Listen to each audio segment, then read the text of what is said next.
and all. So it's it's going to be a beautiful time to be spent today. And I'm really personally looking forward to it. I know there's a lot to learn, and I have my jotter and my pen here to pen down everything I want to learn today. And not only to just pen down, also to act on them, basically. Okay, so thank you so much for having me. Like I said earlier, my name is Rose, and it's really good to have you all here. I think we have almost, how many participants now? 19. I'm hoping that would have more people join, and then to be full house. Yes. I mean, you said what? You're saying something. We are 23 now. Oh, we 23 now. Okay, yes. I'm seeing 19 here. Okay, beautiful. Okay, Yeah. okay, that's fine. All right, so the next on our agenda will be to ask about how our week went. How did we spend our week? I'm sure most of us have a lot of things to talk about the week. How did our week go? How do you want to describe it? You can be very free. What way do you want to describe your week? Is it with a color? Is it with animals or something? Is it with one image or anything? How do you want to describe your week? I think we should put that in our comment section, right? Or are we allowed to talk? I don't know. Are we allowed to speak about how our week went? If anyone wants to speak, they can speak, and if they want to drop it, they can drop it. So with those colors, they should just identify how their week went. Hope everyone can see my screen. Can you see my screen? Can we see the screen, please? Rose, can you see it? Yes, I can actually. Yes, I can see your screen. Yes, we can see it. Okay, so maybe I'll go first. Maybe I'll go first to talk about how I am feeling today and how my week went. I would actually say that I had looking at the charts here, I would say that I had I'm in the yellow zone. Was kind of a very happy week. Was calm. I had positivity around me. Was okay. I didn't have so much to do. I had done okay. I work in the office sector. I'm in the corporate world. I had done a lot of my office work the week before, so I didn't have so much to do this week. So it was kind of free. It was just okay. It was okay generally. Nothing specific, so to speak, aside from the normal wahala with children and everything. But that one is something that we are used to, But generally, my week was a happy one. Yeah. So can we have somebody else speak? Please tell us how your week went. My week was between yellow and red. My week yellow and red. Okay. Oh, yeah. I was happy. Sometimes I'll be angry, like this thing I'm trying to do, get this thing, just do these things, you just work. So I think I straddled both zones this week. Okay. Oh, okay. Okay. Anybody else? Can anybody speak? Everyone, this is Oyande, and I am in the yellow zone. In fact, I'm happy to announce I'm in the yellow zone. My week has been very wonderful. I've been trying out new things, and the top of my list is planning my day, like setting goals and following through. Though most times it might not be 100%, but so far, like a 90, 95, I feel so happy. I feel energized, and that's beautiful. Stress level is reducing. Wow. I'm extremely glad about that. Wow. I'm extremely glad. So I'm very happy. And I'm sure I'll keep it up. Yeah, you have to tell us the secret to stress level reducing in this economy. She should give us the secret. It's reducing. Give us the secret. We need to know the secret. Everybody's asking. This I can't control about it. Like this Tinubu-ish and ish. No, as in I'm not about it. The little I've tried to plan them out and following gradually and, a step at a time. And it's been working so far. As per the kids, they're on midterm now. So I try drawing out a little something for them to keep them busy. They started yesterday.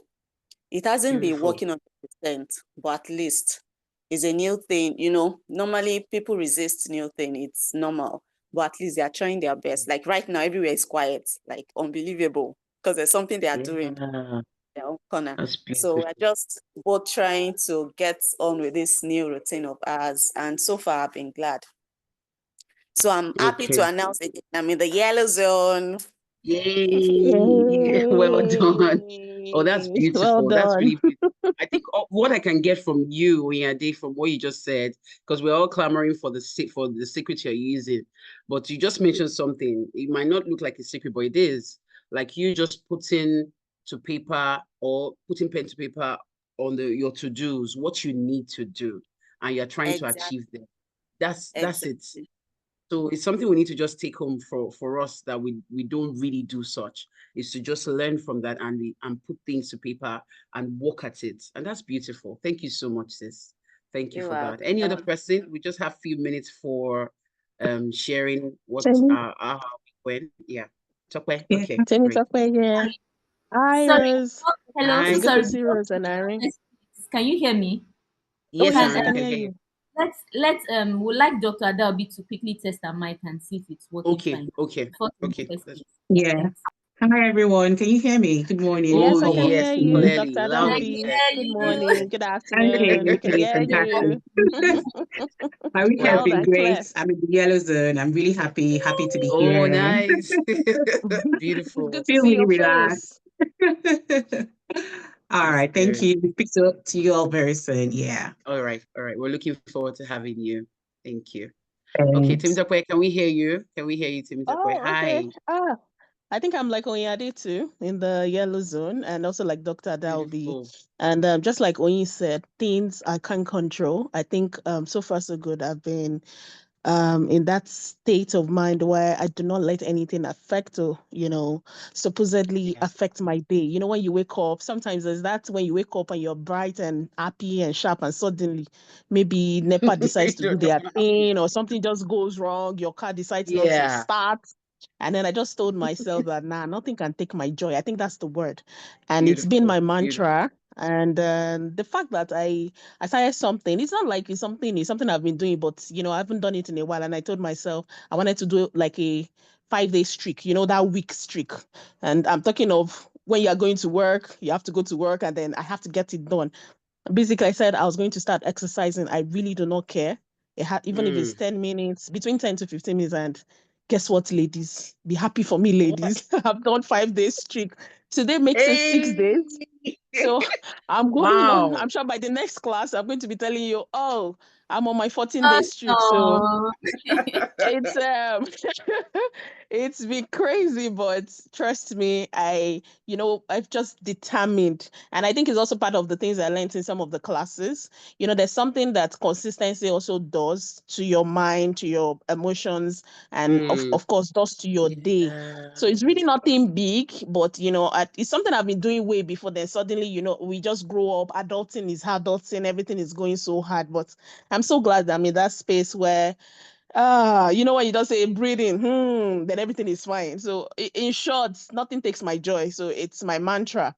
Nothing can take my joy. And joy is so deep. It's not like happiness. It's not like it's not a feeling that comes with something. It's a feeling of, this is how I am. Either it is good or bad, nothing takes my joy. So I'm in that space. I'm in yellow space. Thank you. And it's so good to see you, Rose. Really good to see your face. Your face is shining. Thank you, sis. Thank you so much. Well done. Really good to take something from what you just said about joy. That's so profound.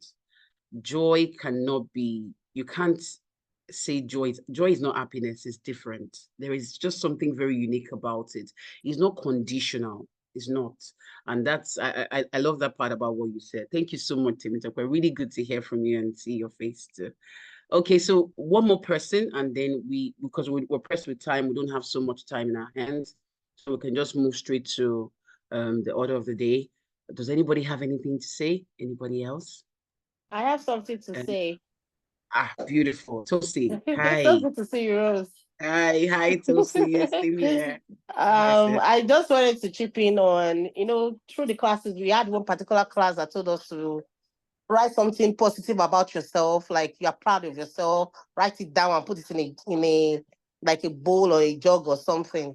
I think I've been doing that. I didn't put it in a jug, but I have a journal where I write such things, and it's been helping me because really sometimes I beat myself up like, I'm not doing enough, like I didn't try in this, I didn't try in that, but so far so good. Writing down those things and telling myself, oh, I'm so proud of you. You achieved this today, you achieved that today, you did this today. It's been so helpful, and it makes me in the yellow zone. Before I think I used to be in the red, the angry, oh my God, like I'm always, if I don't get things done, I'll beat myself to it. I'll be so angry, but really, it has really helped me. As in, so if I'm feeling that way, I'll just go and start writing. Those things you did this today, I'm proud of you. Those things you did this today, I'm proud of. I'll just write it down, and it's been so helpful. Thank you. Wow, beautiful. Oh, beautiful, Well Tosin. Thank you so done. much. Yeah, lovely. Someone just wrote in the comment section that writing is therapeutic, and it is. It is. And that's what you're experiencing right now. Like whatever you're putting to paper, you go through them as you're writing it is affirming to you. And it's just a beautiful, beautiful thing. Thank you so much. Thank you for the input. Thank you. It's like we're having sisters. Ari, what did you say again? Sisters comments, that's beautiful. I don't know where's my own sister, because I need my sister to come and talk. But that's wonderful. Rose, you're our sister now. Rose, yes, we go way back. Sorry. Plus, Harry. Sorry, I forgot. I forgot. You forgot. You can't forget though. I shouldn't. That's beautiful. Thank you, guys. Thank you so much. Okay, so I think we should move to the next on the agenda. What is really bringing us here? Why we're here. Basically, two guest speakers. I think we have one. Dr. Adaobi. Okay, that's fine. Irene, please go ahead. I don't need to say so much. This will give us all the brief we need about them. Thank you. Go ahead, sis. Dr. Adaobi Ade-Ogun. Dr. Adaobi Ade-Ogun is a dedicated psychiatrist and public health expert. She studied medicine and surgery at the College of Medicine, University of Lagos, followed by a master's degree in public health. Her passion for mental health led her to the UK, where she's currently undergoing her residency in psychiatry. As a specialty registrar with the Leicestershire Partnership NHS Trust, Dr. Adaobi plays a crucial role in the assessment and treatment of mental health conditions. She has a deep commitment to improving patient outcomes with a particular focus on addiction and rehabilitation psychiatry. Her work is driven by a strong desire to positively impact lives, and she is constantly seeking ways to advance mental well-being within the community. Outside of her professional life, Dr. Adaobi Ade-Ogun enjoys reading, cooking, and traveling. These hobbies provide balance and relaxation amidst a busy schedule, allowing her to recharge and approach work with renewed energy and perspective. Dr. Adaobi is a devoted wife and proud mother to a beautiful young daughter. She will be speaking at our Power Mom Support Circle on Breaking the Silence, Normalising Mental Health Conversations. Click link in bio to sign up now. This program is brought to you by Power Moms Africa. Dr.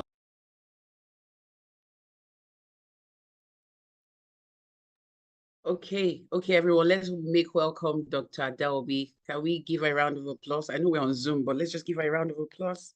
Hey. Welcome, Ma. Good to see Dr. Adaobi. Thank you. Yeah, good afternoon, everyone. I feel really, really honored to be in your midst today. Honestly, I just recently got to know about Power Moms from Ariola, and just even hearing the beautiful ladies sharing about how their week has been, people talking about gratitude journals, people talking about, positive affirmations. I'm like, I don't need to give this lecture anymore. They know everything. These ladies are mental health experts. And that just tells me that I'm in the right place. And this lecture is, it's coming at the right time, because I can see that the Power Moms group is already doing a lot to help people, sort of keep their mental health together. And I'm just here to sort of give you a few more insights, and a few more information that you might not be privy to. So I'm just going to start by sharing my slides. Sorry, I'm using two different devices. So if you see my eyes going from, it's just because I have to speak from one device and then I'm sharing from the other device. I'm having some connection problems. Okay, so let me start by sharing my slide.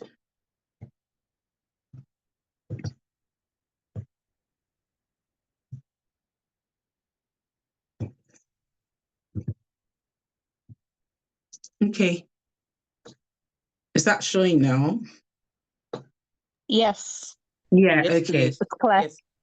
All right, so it's my pleasure to introduce the topic. So the topic is normalizing conversations about mental well-being. And I guess within that scope, we're going to be talking about, breaking the silence, talking about stigma related to mental health illnesses, and, how we can prioritize self-care. I don't need to introduce myself, but I think the intro has done all the work. So let's talk, ladies. I just want us to type in the chat box our understanding of mental health and mental illness, because they're two different things. So let me just have an idea of, what you guys think mental health is, because we're going to be talking about it. So I sort of need to know where we are in terms of understanding what this is. So if you can just type in the chat box. Dr. Adaobi, a quick one. Do you want to put it on presentation mode? It's just beneath the notes. Okay. Just use the presentation notes, so it gives us like a full view. Hold on. It's down on your right side where we have the Zoom. Then you say presentation mode. Slideshow. Yes, exactly. Yeah. Okay.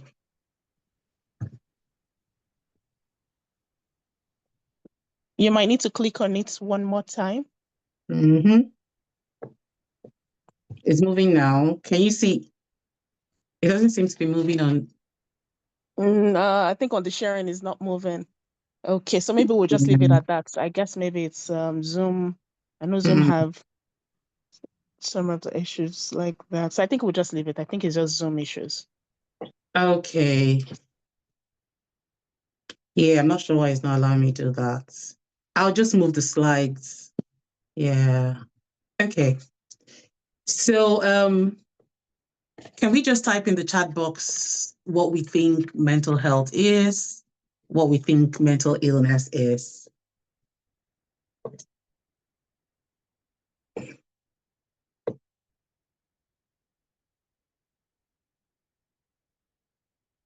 Okay, Temitope said mental health is our overall well-being. Yeah. Someone said Yaba left. Oh my God. Okay, keep it coming. Yeah.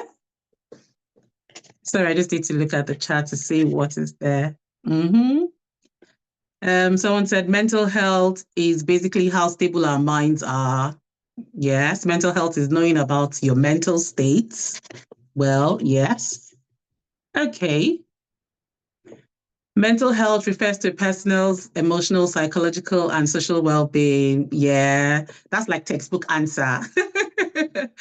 Okay, yeah, I can see. Okay, mental illness is our minds and brain not working in alignment. Yeah, you have a point there, Temitope. Okay. Oh my God, Michelle, what did you write? Mental health, overall wellness, mental illness is madness. Oh my God, Michelle. I'm going to write down your name so I can remember you very well. Okay, mental illness is not being normal mentally. Wow, thank you guys so much. Thank you guys so much for engaging with this. It's nice to see your perspective. Some are spot on, some are like, okay, is it really what it is? Okay, so let's carry on with the presentation. Thank you very much for engaging. So I'm just going to give an overview about what mental health is. First of all, I just want to say that mental health is just as important as our physical health. And just like someone mentioned, it refers to our psychological, emotional, and social well-being. Everyone has a mental health. The same way we have a physical health, we have a mental health, okay?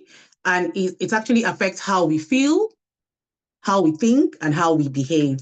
Now, a more descriptive way of talking about mental health by the World Health Organization says that mental health is a state of well-being in which the individual realizes his or her abilities, can cope with the normal stresses of life. I'm going to put emphasis on that, coping with the normal stresses of life, can work productively and fruitfully, and is able to make a contribution to his or her community. Now, when we talk about coping with the normal stresses of life, we all know that there are stresses of life. I'm going to talk more about that in one of the other slides coming up. And it's our ability to be able to manage those stressors, that keeps us either in the cohort or takes us a little out of the cohort, and which can actually make us prone to having mental health illnesses. So mental health is an integral part of health and well-being, but we all know that it's really being neglected, especially in this part of the world, in Nigeria, in Africa, as compared to the Western world. Mental health can vary and is dependent on a number of factors. And there are a number of things that can affect our mental health. It can start from your physical health. When you're unwell, you have a headache or you have a tummy pain or there's just something wrong with you. It affects how you feel. It affects how you think. You might start having negative thoughts. Oh, am I going to die from this illness? Or how am I going to or when you're even having a financial crisis, significant life events, you're bereaved, you lost a loved one, or pregnancy is that's something very significant. A lot of us has gone through that. Childbirth, marriage, divorce, whatever it is, can impact on our mental health. Other things are things like, how much sleep we're able to get. Are you sleeping enough? Are you really sleeping enough? I'm asking all of you that question. Think about it. How many hours of sleep do you typically get in a day? How is your relationship with other people? That can impact your mental health as well. If someone said 5 hours, okay, you can do better. Okay, yeah. Some people say they're not sleeping enough. Yeah, that can definitely impact on your mental health. And of course, even our diets, the kind of foods we eat. And even sometimes within the mental health unit, when patients come into hospital, we need to do blood tests. It's not just all about talking to the patient. We need to do blood tests to see if the patient is lacking certain vitamins, because there's certain vitamins that you might be lacking that might actually impact on your mental health. So it's very important to eat a balanced diet. And also we have things like environmental factors. Someone talked about Lagos traffic. I can't remember who said that.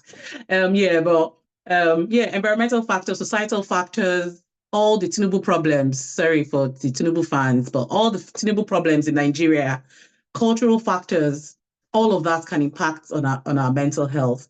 Now, mental health and mental illness are two different things, okay? The mental illness can also be known as a mental health disorder. And this is when it begins to affect, your mental health begins to affect how you think, how you feel, and how you behave. So I want you to always remember this, because I think thinking, so if you start from your head, thinking, then you go to your heart, your chest, feeling, and then how you behave, how you interact with people, because that's it's a big part of mental health. And even when we're trying to, to manage patients or manage clients, we always go back to our thoughts, our feelings, and our actions, because they are all interlinked, okay? Now, anybody of any age, children, teenagers, whatever, adults, elderly, anybody of any race or ethnicity can suffer from mental health problems. It's not exclusive of any human being. So the big question, why don't we talk about it? Your guess is as good as mine, isn't it? It's the stigma. So stigma is part of the problem. It's a big part of the problem, actually, not just part of the problem. And I guess this discussion, trying to create a bit more awareness, is part of the solution. So normalizing conversations around mental health and, recognizing shared experiences helps. If someone comes and tells you, oh, Michelle, you're going through this. Oh, I've gone through this before. Maybe when I had my baby, I had difficulties. Okay, let me use myself one example. I have a nearly 22 months old daughter, and when I had my baby, it was I didn't even think about the fact that I would not be able to breastfeed. Very, very interesting. I'm very top-chested. And it wasn't something that I even envisaged. And I had my baby and I just really wasn't lactating.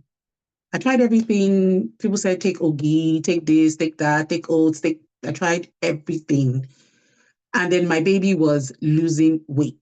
She weighed like 3.65 at birth, but she just kept losing weight. And of course, all visitors kept coming, and then it was, they were worried, but I knew what the problem was. And the funny thing is, yes, I'm a doctor, but I didn't even think that she wasn't really taking it off. She was just crying and crying. And I just thought, oh, what's going on with this child? Up until when I actually did try to express, and I think I just only got like 10 or 15 mils of breast milk. Oh my God, I cried my eyes out that day. I'm like, oh my God, I've literally stabbed this girl in her first 2 weeks of life. I felt so bad. And this is me sharing this experience now. There's some others here who might have never experienced this. Some people might have just been overflowing with breast milk and they didn't have any problems with lactation. Some people might have had similar problems as well, but just sharing this with someone and saying, oh, you're not alone. This has happened to me before. This was what I did. This was what helped. The best thing is, there's this popular thing they say, fed is best. I don't know if someone has heard that before. Why can't you give substitutes? So you're not alone. Sharing your experiences would always help one person, 2 people, millions of people. You can't even imagine how far and reaching your experience can go. All right, let me stop blabbing now because there's a whole lot to go through. Right, so just a bit more on mental illness. So mental illness is normal. Someone said mental illness in the chat. Someone said mental illness is Yaba left. Okay, but I mean, I guess nobody, because of the stigma that has been, associated with mental health, nobody wants to talk about it. Nobody even wants to think that it can happen to them or their loved ones, But let me just keep quiet on that for now. So the WHO actually estimates that worldwide, 450 million people have a mental disorder. And 25% of the population will suffer from a mental illness at some point in their lives. Nigeria is among the worst hit countries when it comes to mental illness-related challenges. And in Nigeria, of course, we are about 200 million in our population, right? Statistics show that about 40 to 60 million Nigerians suffer from various forms of mental illness. And mental illness can vary from, low mood or depression, anxiety. It can vary from people having things like schizophrenia or bipolar or just name it, or OCD, obsessive compulsive disorder. There's a whole lot out there if you want to think about mental health, even dementia, for the elderly. Okay, so just a little bit on suicide as well. On the scale of mental illness-induced deaths, Nigeria is rated 5th most suicide-prone globally, accounting for about 15,000 out of every recorded 100,000 suicide cases around the world. Someone said something like, even the bus conductors, are crazy. Oh, well, yeah, I can understand where you're coming from. So a little bit about the histories, about stigma with mental health. Mental illness. Mental illness has a long history of stigma attached to it. Hundreds of years ago, I guess even more than hundreds of years ago, mental illness was believed to be spiritual in nature. And people still believe that now anyway in our African context. They think that it's associated with witchcraft, you've been possessed by the demons, you have to go for exorcism, they could lock you up, tie you up in chains and all of that. That has always been, and it's still even happening. It's happening very, very much, especially back home. Now, but we know that all of that, to be fair, is a bunch of nonsense. Yeah? The stigma still persists.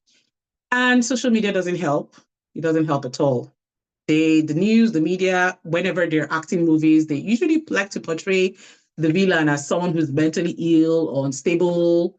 You go on social media, you see people portraying the best parts of their lives, telling you lies that, I guess it's at your own detriment to believe, thinking that, that's all they can offer. Meanwhile, they are probably struggling with one form of hardship or the other, So what originally emerged out of fear and a lack of understanding has persisted, even with the knowledge we have.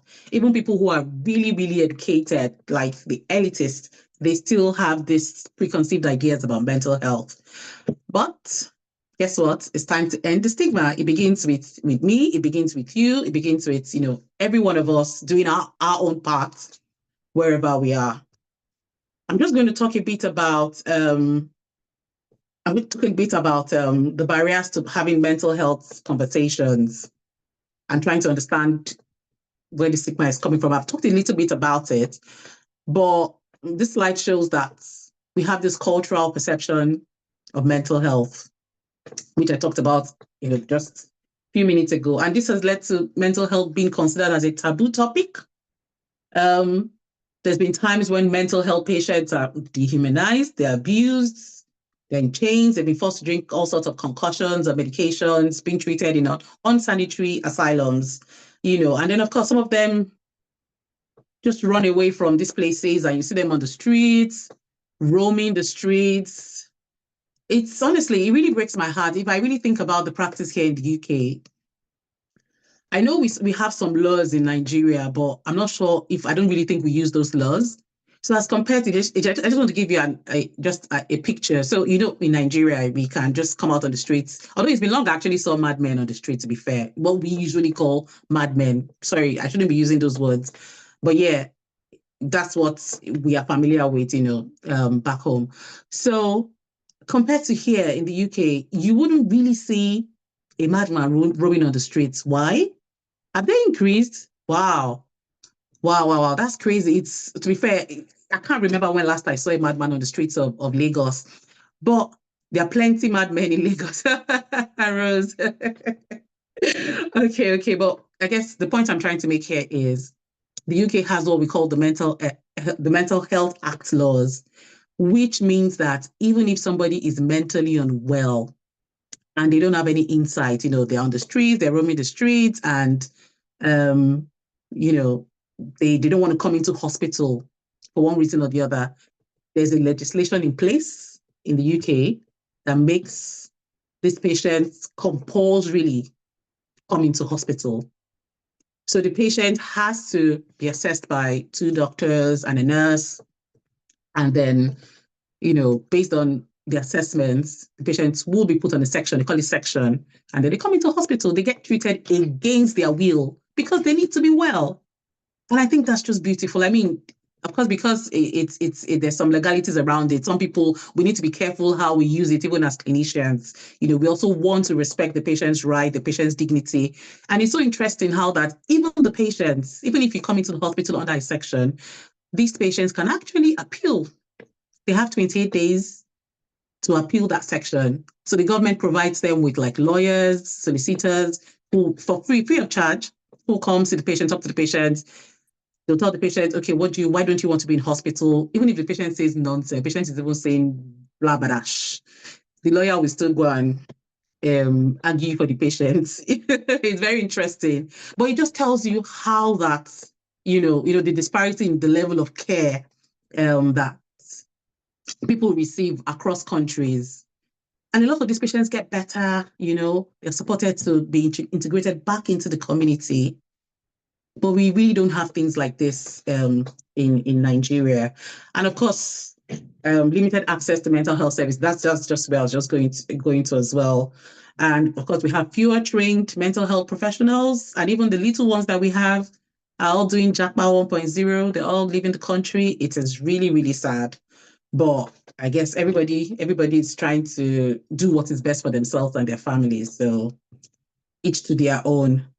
And then, of course, we know about the social pressure. So we know in Africa, in our country, Nigeria, we live quite communally, we live quite communally, and people don't want other people to know about their personal struggles because they know that, if I tell Auntie BC, Auntie BC will tell Auntie Kemi, Auntie Kemi will tell Auntie Lagbaja, blah, blah, blah, blah, blah. Everybody will know about my business. And this is not the best parts that I want to portray to other people. But as compared to the Western world,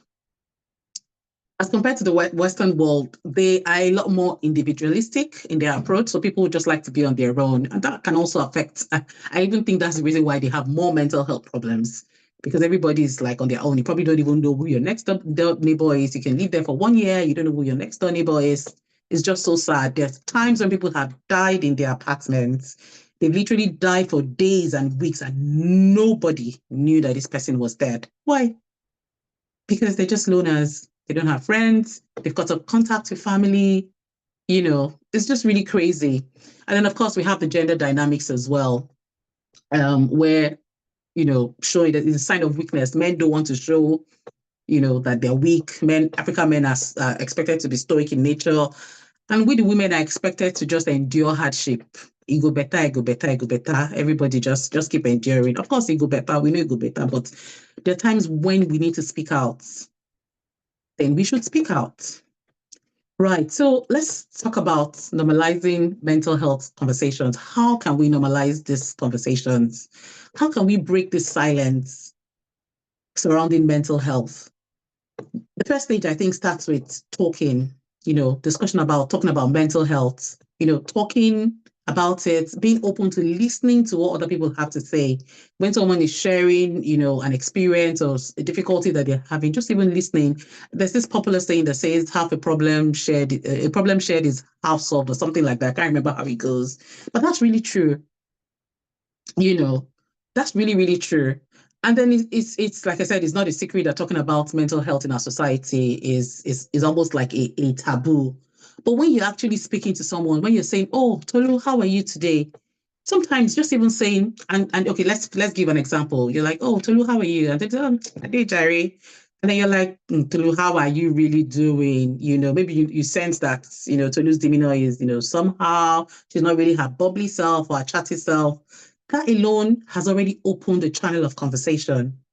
And then Tolu might just break down and say, "Oh my God, Ada, if you know what happened to me last week, or if you know what happened to me," you get, like, if you're asking someone, "How are you?" do you really care to know the answer? Or you're just saying how are you because it's just a normal way of greeting people? Here in the UK, people just say, "Are you all right? Are you all right? Are you all right?" They don't even wait to hear the answer. It's so funny. They don't even wait to hear the answer of "Are you all right?" That's just like a cliche question. They just ask and they just move forward, where they're going to. So these conversations really should be had at home, with family members, at work, wherever, in church, wherever it is, that we find ourselves in the mosque, depending on your religion. Okay. Now we need to be conscious of our language.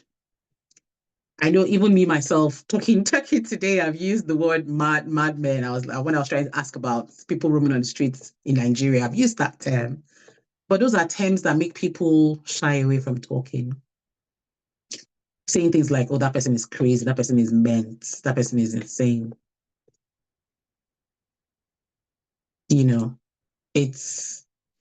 It's hurting if I was suffering with mental health and someone says, "Oh, Ada is going gaga.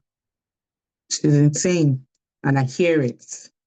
We can use softer words. "Oh, she's probably, having some problems with her mental health at this point." So we can use softer languages. We can think about anything nicer than what I've even said, to depict how somebody feels, but not something negative. It starts with that. Okay? And just a question to put to everyone. Why do we feel we have to hide the fact that everything is perfect, even from those who matter the most to us? Why do we think we need to paint this picture of, "Oh, my life is I'm all in the yellow zone"? Like we were talking about earlier in the conversation. Some people always like to paint that they're always in the yellow zone. But guess what? The yellow zone is being, it's in life. We go through all of these zones, be it the red zone, the yellow zone. Sometimes you go from red to yellow, from red to purple, oscillate to yellow. I think it's all part of normal human life, experiences, to experience all these things that go on in the different zones. And it doesn't mean that there's something wrong with you. It just means that you're human and you're able to feel. Yeah. So together we can work towards normalizing mental health conversations. We can have open discussions in our communities, in our workplaces, educational institutions, community leaders. Someone talked about religious leaders. I'm not really sure what they wrote, but I saw that pop up on my screen. Religious organizations, I'm not sure how much they can help, but I'm sure they can help, having people, even we ourselves, I'm sure some of us are like, community leaders where we are. Some of us have big roles in our churches or in our religious institutions or in our places of work. We can actually even start by saying, "Oh, this workplace, this place that I work in, we haven't even had anyone come to talk to us about, mental health, or burnout or whatever it is." Some of these things, sometimes this your employees want to hear about these things. They want to be able to, to get some support. The workplaces should be able to have, schemes or, platforms where people working within that organization can actually be referred to if they're struggling. Oh, okay, I refer you to this group, go see them, they'll talk to you. They can even refer you to a counselor. These are how we can start to normalize mental health conversations. Okay. And even social media can be quite powerful. People can come and, I can go and share my experience with social media, about how I was able to go through this episode of, poor mental health. I can be a pioneer for this. And that can open people up, create awareness and open people up to even sharing their own experiences. And you can imagine how that would just keep going down the ladder until, everybody has an idea, everybody is ready to do something for the other person to make their lives even better. Let's learn to reach out to family and friends. Don't wait for someone to come to you with their problems. Can you actively reach out and check out on someone in your community? And also normalizing reaching out with your own problems too. You haven't heard from your friend for maybe 2 months. They're like, now so she did too, Jerry. Now so she did too. She's not a serious person. As in, she doesn't even check up on someone. Do you know what she's going through? Do you know if she's just had a miscarriage? Do you know if she's even, having difficulties conceiving? Do you even know if she's, having problems with her marriage or having problems with her education, whatever it is, whatever stage of life she's in? But sometimes we are just so self-absorbed. We're not even thinking about the other person. Let it be that you've tried once, you've tried twice, okay, maybe she doesn't like reaching out. That's okay. Exactly. Someone said, do you even know if she has eaten? And even with the economy now in Nigeria, do you know if she has eaten? Yes, that's very true. Do you even know if she has up to 200 naira in her account to even, take care of her next or her bills or whatever it is? And we're just there passing judgment and saying, I beg this person should go away as in ticket. So let's learn to reach out. Let's learn to check on people. Okay. So a good amount of time, because this group is such a beautiful, to be fair, I'm really blessed to be here. I must say that again. I guess you hear me say this over and over again. And I can see that we're a very diverse group. We're from all walks of life. And as women, as moms, we tend to, we give so much of ourselves. I can't even say it enough. Everyone would be able to say 1 or 2 things about that. We pour into everyone. We pour into our home. We pour into our husbands. We pour into our children. We pour into the house chores. We pour into in-laws. We pour into our family. We just keep giving. You keep giving, but you're not even looking after yourself. One day you will just burn out. That steam, that fuel that is in your engine, you could just, how do they say it in Yoruba? Sorry, I don't say turn up, but it's not turn up. It will you just blow out of steam. Literally blow out of steam.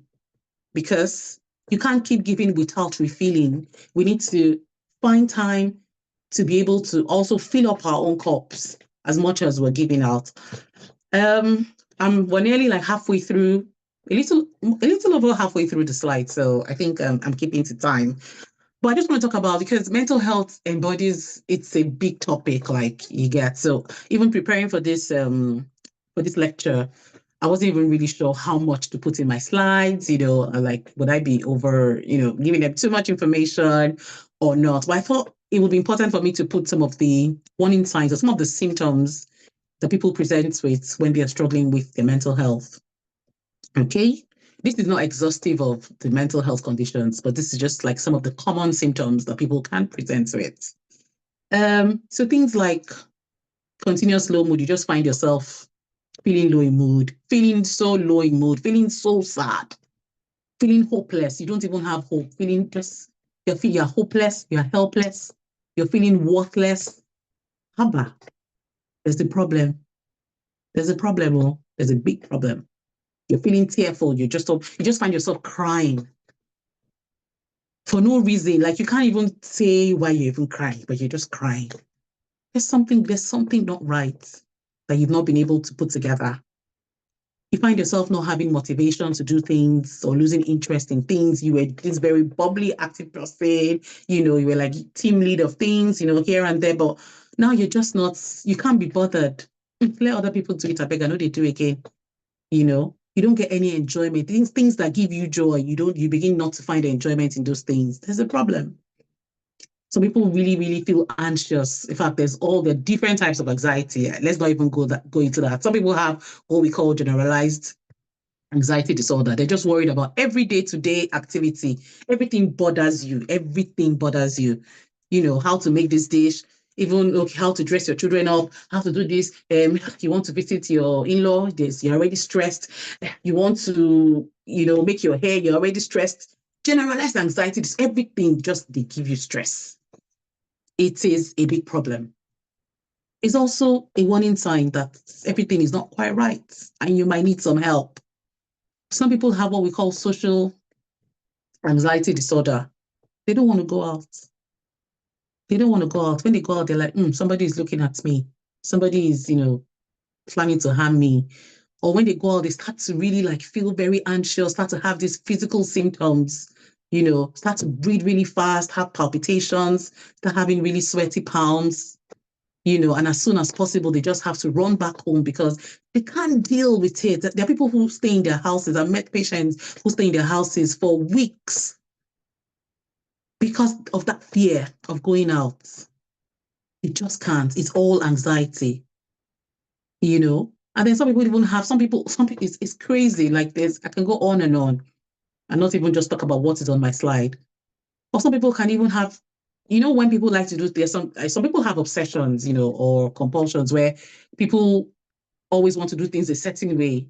It doesn't necessarily mean you have a mental health disorder, you know, but it depends on the degree to which it's impacting on your social and, you know, occupational life. Generally, everybody has, some of these things I've mentioned, some of us might have experienced it before, but it's probably not yet a problem to that extent until it begins to impact on your social well-being, on your emotional well-being, on, you know, on your how you're able to, you know, function in the community and you're functioning basically. Some people sometimes have even had suicidal thoughts. Here is not a big deal. It's like copper. It's like bread and butter. Almost every time I see a patient, they're telling me they want to commit suicide.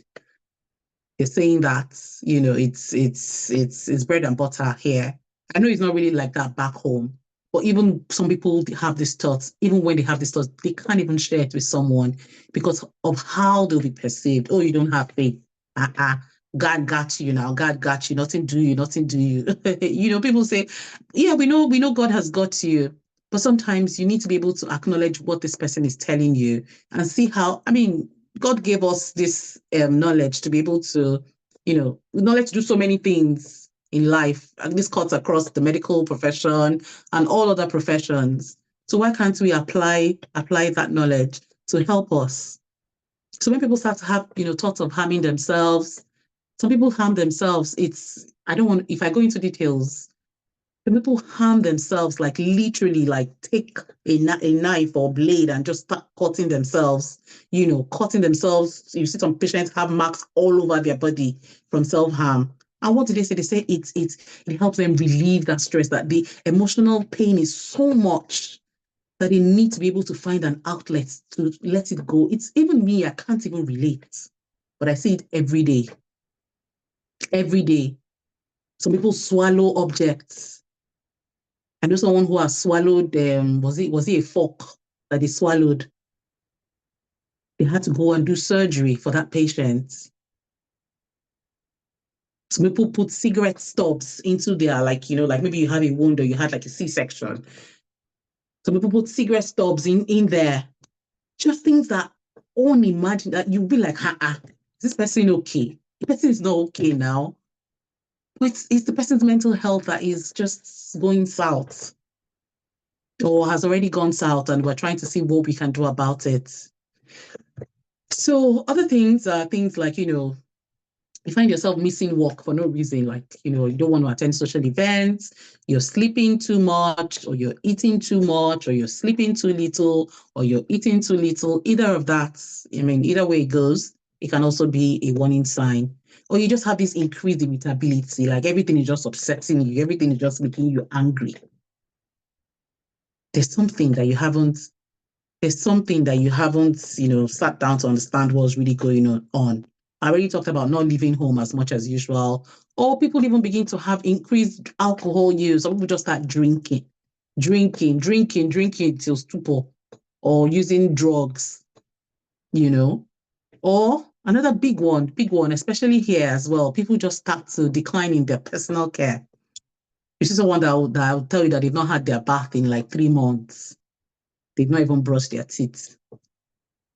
Nothing. Some people, you go to their homes to assess them, they will be on their beds in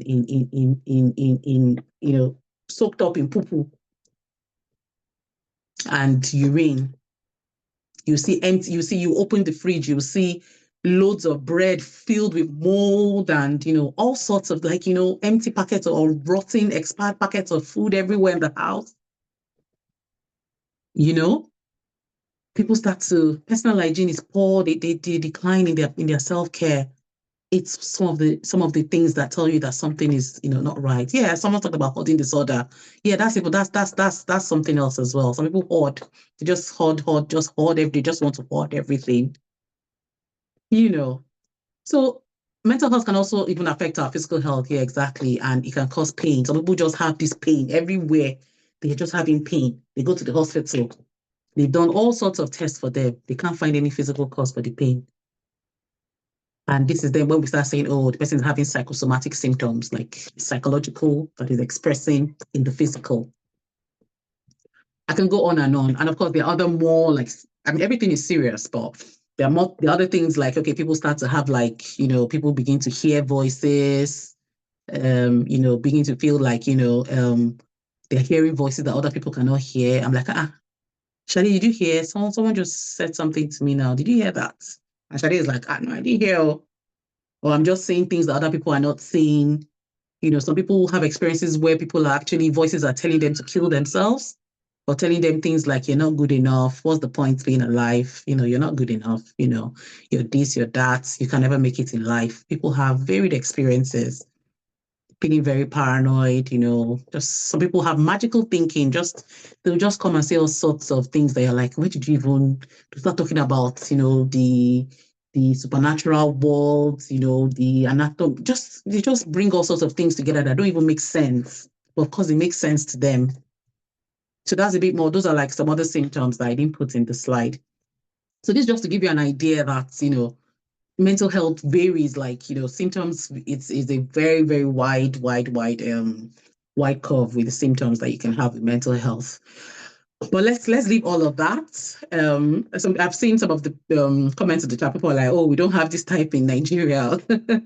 Yes, some of the mental health conditions are a bit peculiar to regions, to different regions, like the Western world, the world we see in Africa. But to be fair, these days now, there's not globalization.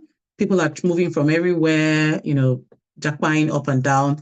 And to be fair, a lot of immigrants, I don't know if you know this, but a lot of immigrants are actually at risk of coming down with mental health illnesses.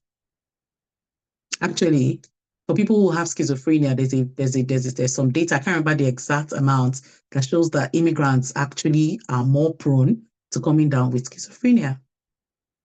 And it's understandable. You come to a new country, you don't know anybody. Even if you know somebody, your friend is living in this city. Let's say, let me use, for example, in Nigeria, the person you know is living in Enugu. You are in Lagos. It's easy for you to go and be visiting somebody that is living in Enugu. That's just how it is as well, also in the UK. Or you live in Oyo, the person is living in Akwa Ibom. So yeah, you might have people, you might even have family in the UK, but how often will you even see them? You're new in the country. Let's imagine you don't know anybody. You don't have any friends. Here, everybody minds their business. They don't really send you so much per se. You're just trying to manage yourself. You're trying to get a job. You're trying to just put things together to sort your life together. All of that, all of those stressors have caused many, many immigrants to actually develop poor mental health and actually develop a mental health disorder that has landed them in hospital. So it's important that we prioritize our self-care. Very important. Self-care is essential for maintaining good mental health. Taking out time for ourselves, prioritizing our mental well-being, can reduce stress, can increase our resilience, and improve our mood, our overall mood. Just some tips for prioritizing self-care. It would be nice to do a self-reflection. Take some time to understand yourself. Why am I like this? Why do I get angry easily? Why do I get upset easily? Why do I talk back? Why do I nag so much? Sit down, reflect on yourself, reflect on what are the things that triggers you. It's called self-awareness. Be aware, be self-aware. It's important. Reflect on activities or situations that positively impact on your mental health and try to see if you can incorporate that into your routine. Learn to set healthy boundaries. Learn to say know when to say no. Know when to set boundaries, that can protect your mental health. And this includes things like, managing your time, your energy, your relationships in a way that works best for you. Self-care rituals. In fact, I was really glad when the presentation started, and I think I took some notes.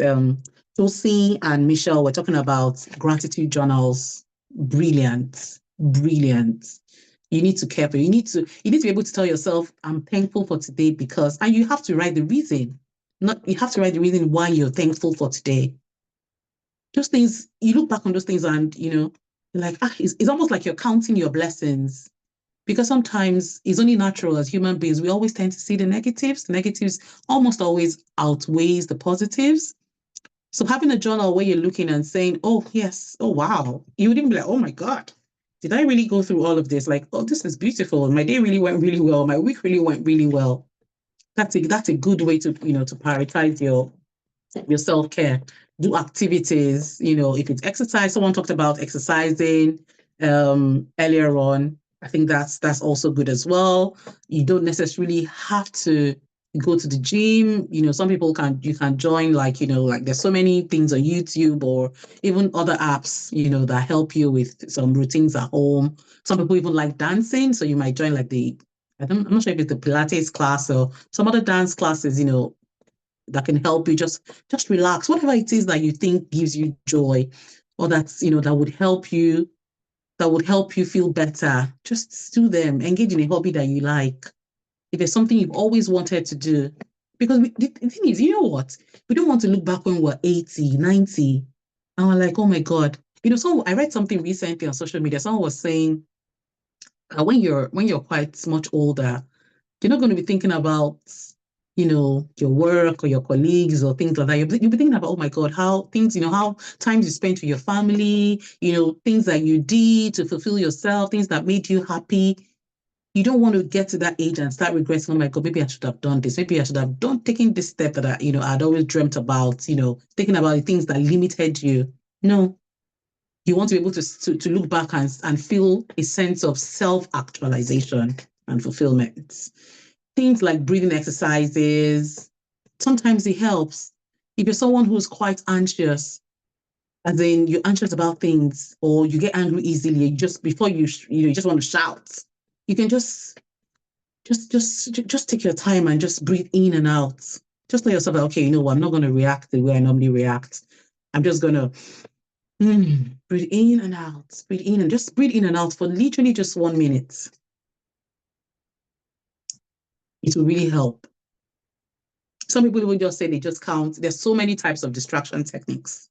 Some people even say, oh, they'll just count 1 to 10.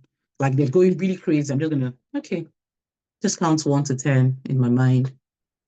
And by the time I do that, that's the heat of the moment has gone. And then I can address that situation even better. So other things like support system. Yeah. So Power Moms is a good example of a support system. To surround yourself with supportive and understanding individuals, seek help and, be open to trusted friends, families, or even professionals when needed. Building a network of supports can aid in navigating challenges. And, Power Mom is already doing this, which really gladdens my heart. And let's remember that, prioritizing mental health is an ongoing journey and is unique to each person. The way I'm going to prioritize my mental health is different from the way God is going to prioritize our own mental health, because we're both different people. What gives me joy might not necessarily give God joy. So we're all on a journey, but of course we can learn from each other. I can tell you, oh, these are the things that I did that helped, and you can try them and see that it helped. You might try them and see that it doesn't help, but you might learn from another person and see that what that person is practicing is what is actually helping you. So just be open-minded, and find out, experiment, explore, and find out what works for you. Now, when do we get professional help? As beautiful as everything I've said about, prioritizing self-care is, if you've taken the self-help steps, you've made some positive life changes, and you find that your mental health is still getting worse, then you need to speak to a professional. Okay, so there's so much we can do by ourselves. Sometimes that's, or this might not just be for you, it might even be for a family member, that you've just been observing this person and you're like, something's not quite right with this person. You're seeing some of these telltale signs I've talked to you about.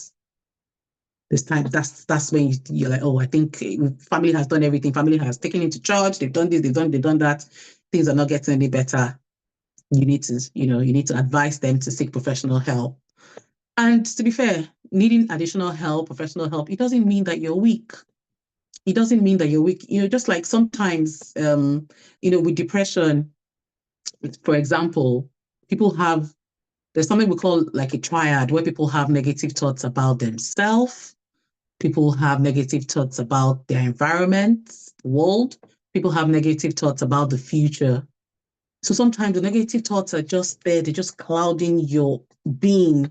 You can't even see, you can't, as in like, you feel like, oh, I'm a lost cause, there's no point. But the good news is, it can be treated, you can feel better. There's always a light at the end of the tunnel.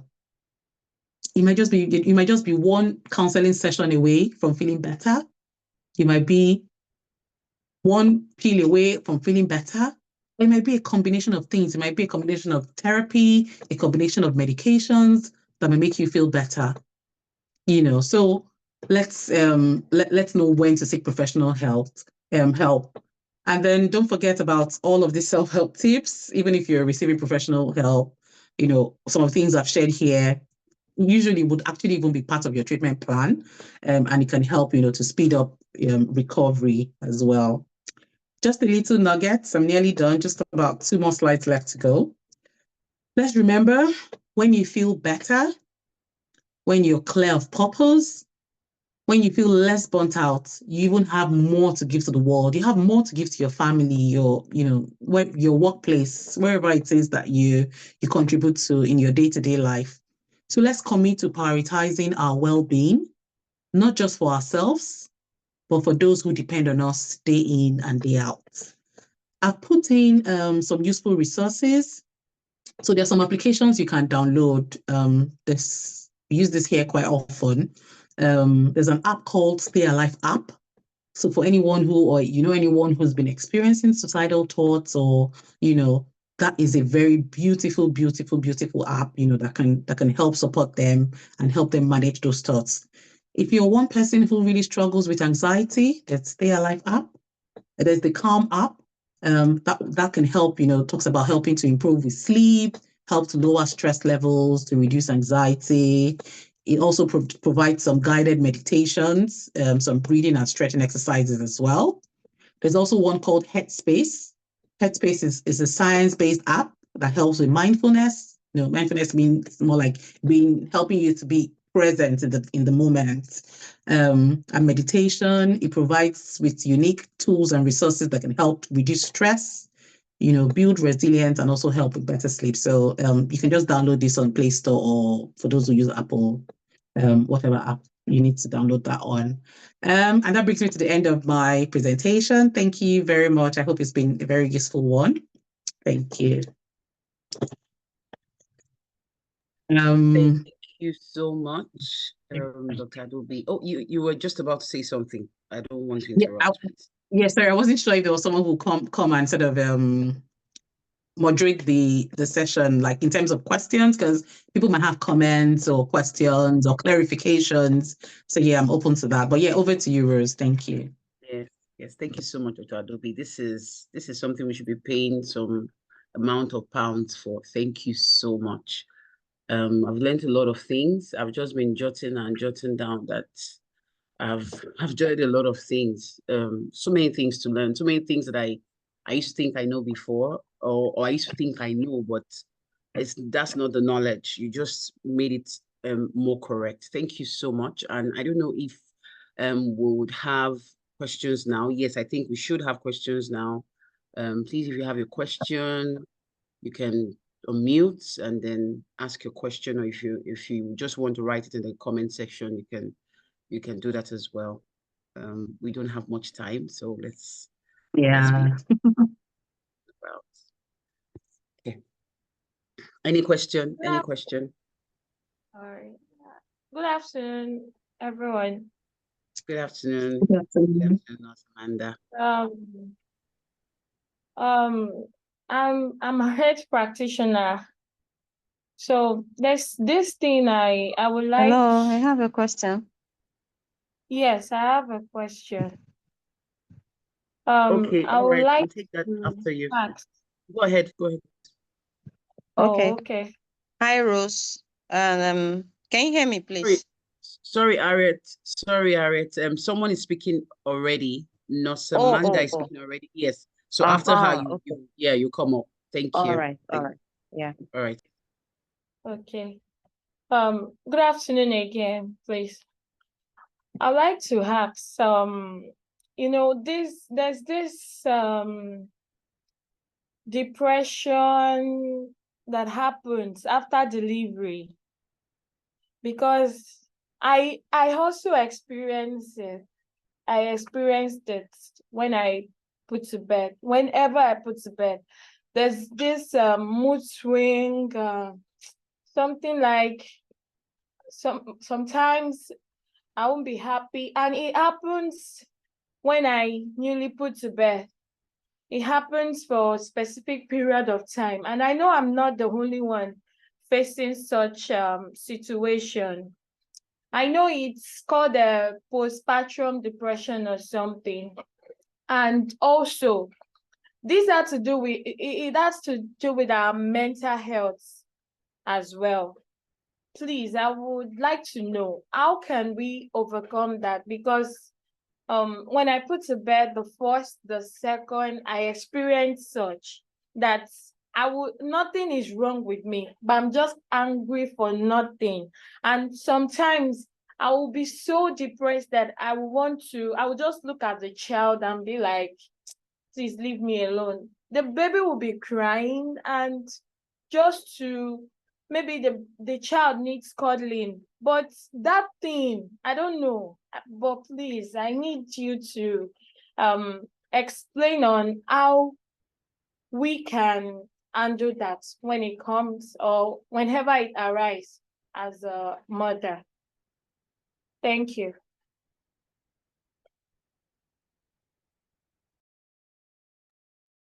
Okay, Amanda, thank you so much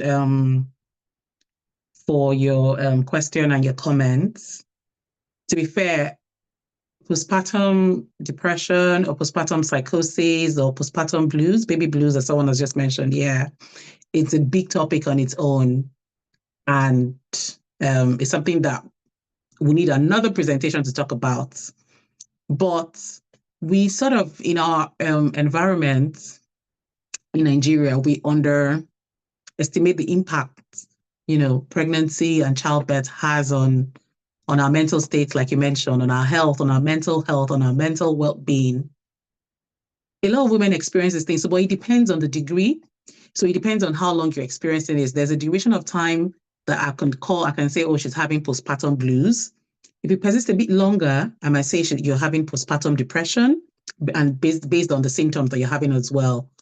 And then some people even have postpartum psychosis, where they start to have, I know you mentioned, you might see your baby and be like, well, beg, or whatever. I can't remember what you said, but like, you don't even want to cuddle your baby. Some people even have thoughts of harming the babies.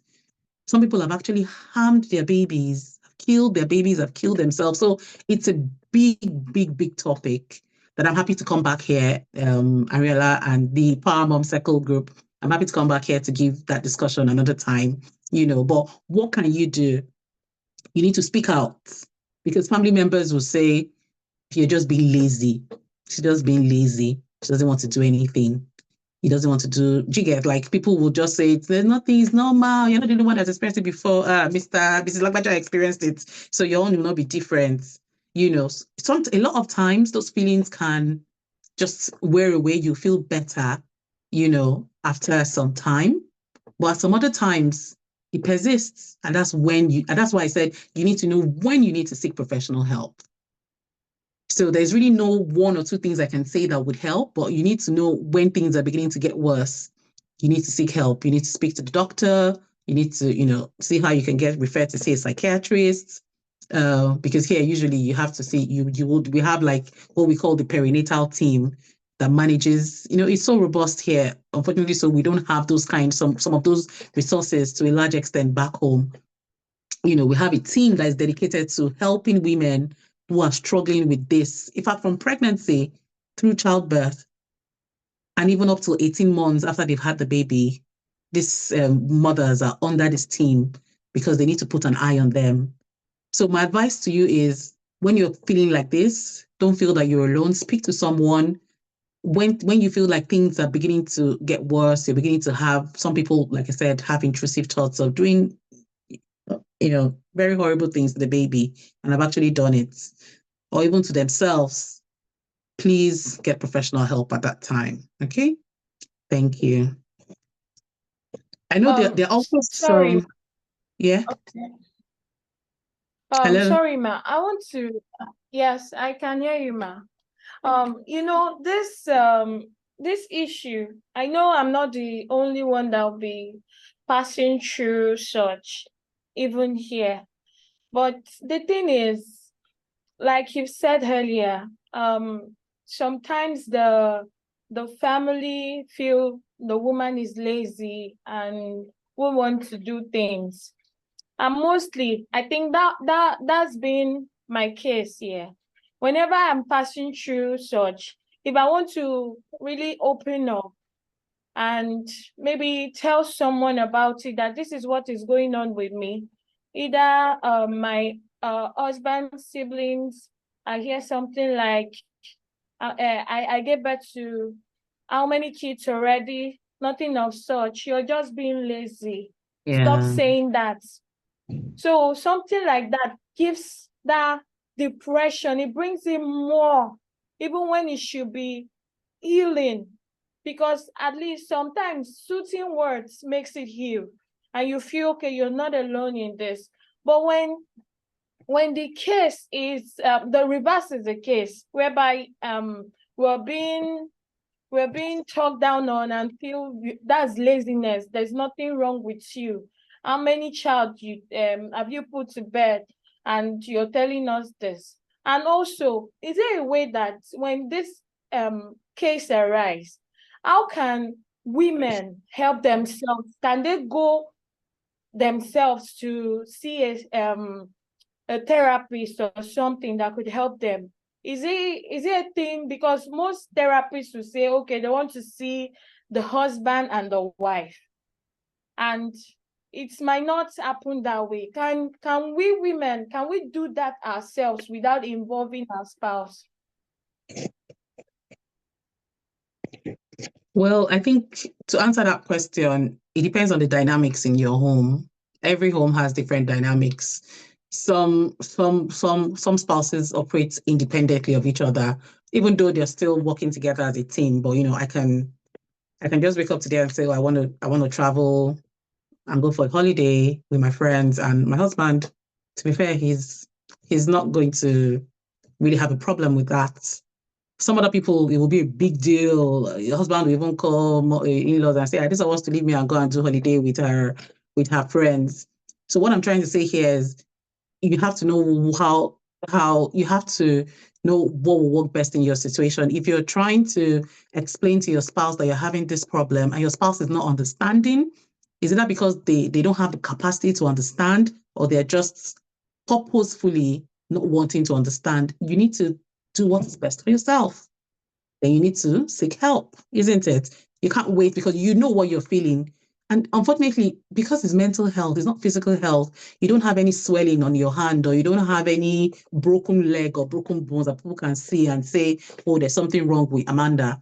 Because it's mental health, that's why people tend to underestimate the impacts of mental health problems. They can't see it, so they can't really relate with it.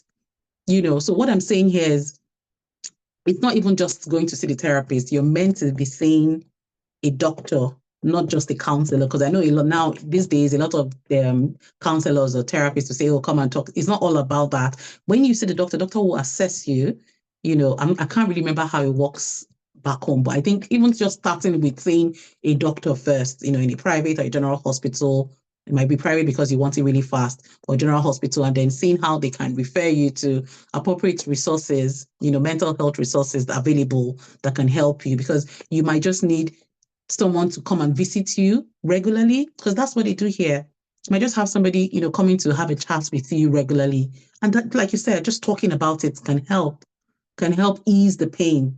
That can even help solve the problem, because sometimes these problems are sort of self-limiting and they get better over maybe like a few weeks or like a few months, and then you're back to your normal self.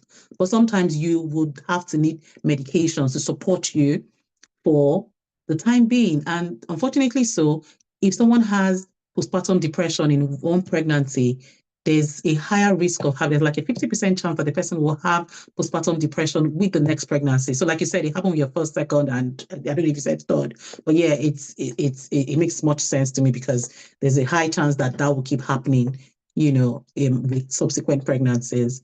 And like I said, there's the Power Moms group. I guess that's why Power Moms, that's part of the reasons why Power Moms group was came into being. You can share your experience with people. You can talk to, people within the group. And see if that would help as well. But please, like I said, know when to seek professional help. Thank you. I hope this helps. Yes, ma'am. Yes, ma'am. Thank you so much. I'm grateful. Yeah, you're welcome. Yeah. All right. Thank you so much, Dr. Adaobi. Thank you for that wonderful answer. Harriet. Okay, so sorry. Harriet, go. Okay. Yeah, after Harriet, Irene, you come in. Harriet, please, can we have you?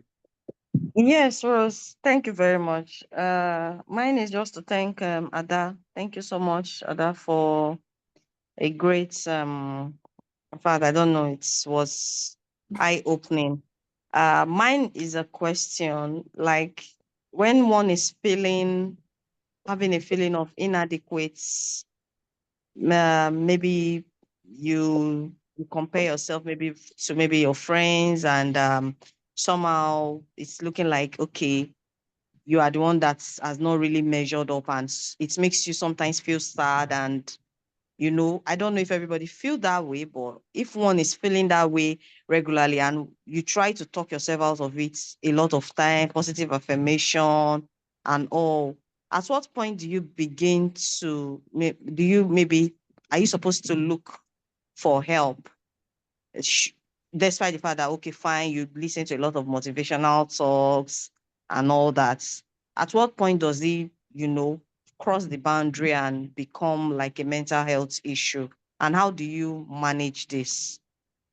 Okay. Thank you. All right. Thank you, Harriet. Thanks for the compliment as well.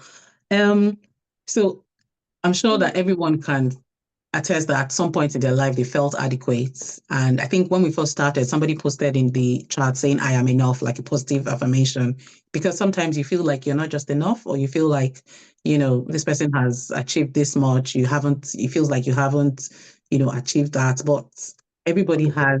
So I know, like you said, the situation here is that you've even listened to like motivational, lectures, and you're still feeling the same way. You're not feeling any better. But I guess I guess that might not be the only feeling you'll be having, that feeling of inadequacy. If it starts to come with, feelings of, it's also affecting your mood, it's also affecting your sleep, it's affecting how you derive enjoyment from other things, or like some of the other things I mentioned in the warning signs, find yourself crying. There's when you feel that feeling of inadequacy, I'm sure there will be other accompanying symptoms that will come with it. Okay.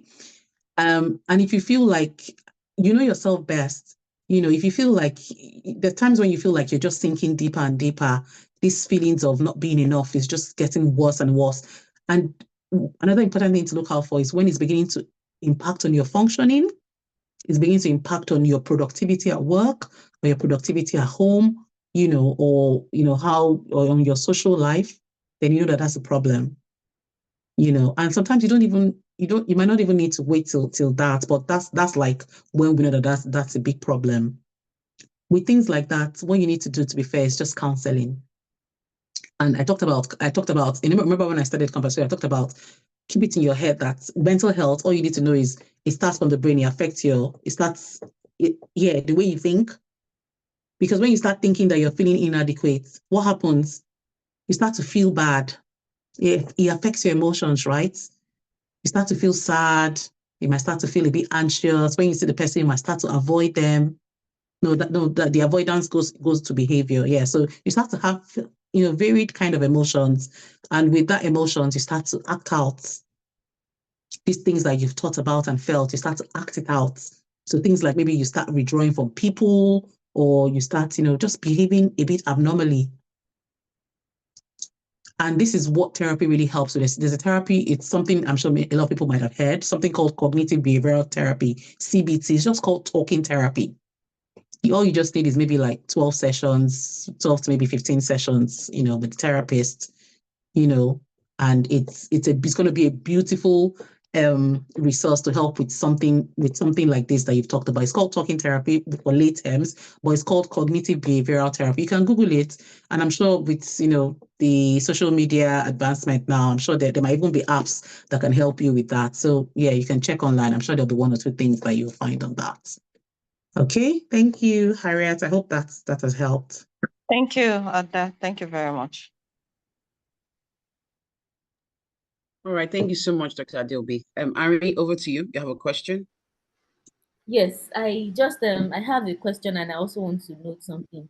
So when she was talking about fear of going out, because sometimes you hear these things and you might not even know you're actually struggling with some of these issues until you have an expert talk about it.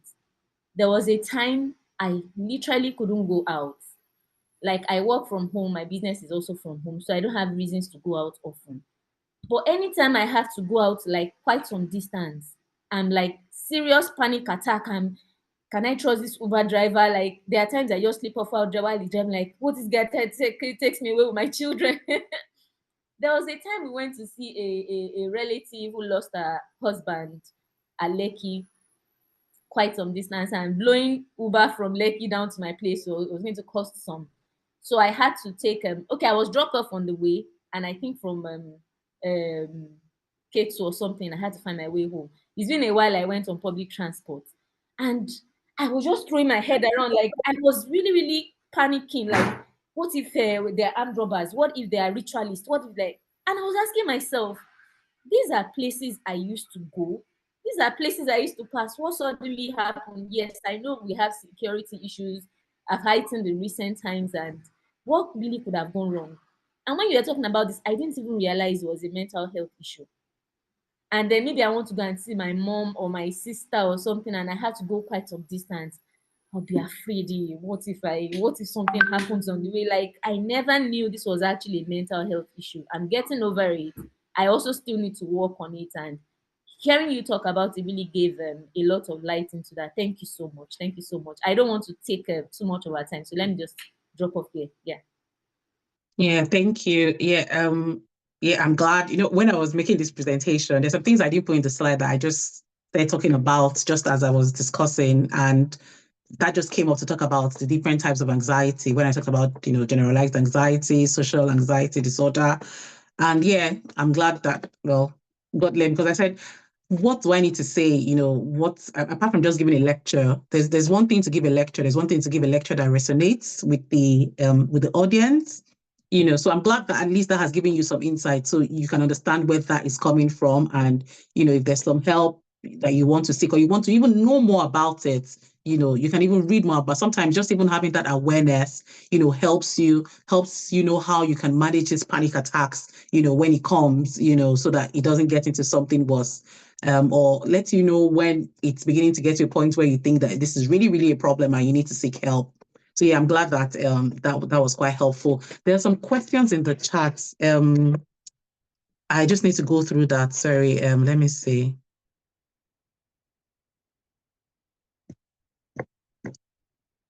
I think the first questions are also, somebody said, was it JD? How do you fill your cup when you keep giving out to your family?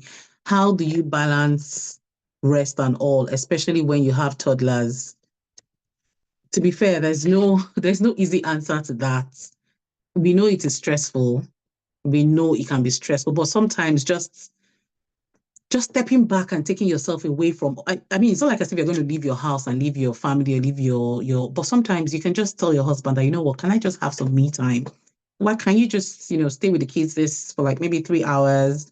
I just want to go out, just take a walk, just do something for yourself. And sometimes we get so self-absorbed within our families. We get married, we forget our friends. I think that's the worst, especially if you have good friends in your circle. You just focus on your husband and your children. So when you're really burning out, that fulfillment you're getting from home, you might not be able to get it from your family. It might just be catching up with your friends, that will make you feel, your normal self again, like make you feel like, or maybe just going on a girls' hangout, going out for a chat with friends or going out to see a movie with some girlfriends or some friends can just bring you back to, make you feel like, oh, this is me. Like, even, sometimes even just dressing up and feeling good because at home, maybe you're just used to just being anyhow. And then you're going out with some friends that you actually take your time to dress up and you're like, is this me looking this good? So there are things, it's just in the very little things. They're not like really big things, but it's just in the very little things and know when to ask for help. We see, let me tell you guys, nobody's indispensable. If we drop down there today, life will go on. Nobody prays for that, but life will go on. Our husbands will go on with their lives. Our children will move on. Unfortunately, so they will move on. So why do you want to get to a point where you're sinking to realize that, you need to prioritize your self-care? So you have to, it is your responsibility. It is unfortunately so, it's the hard truth. It is your responsibility, my responsibility to prioritize my self-care, even amidst the chaos or whatever it is that I'm facing at home. Yeah, I hope that helps to answer JD's question. Then there was something else. Someone said, as a single mother, how do I balance my responsibilities as a mother and taking care of my parents? Yeah, it can be really tough because I can just imagine, being in a role where usually would require two people, two partners working together and having one person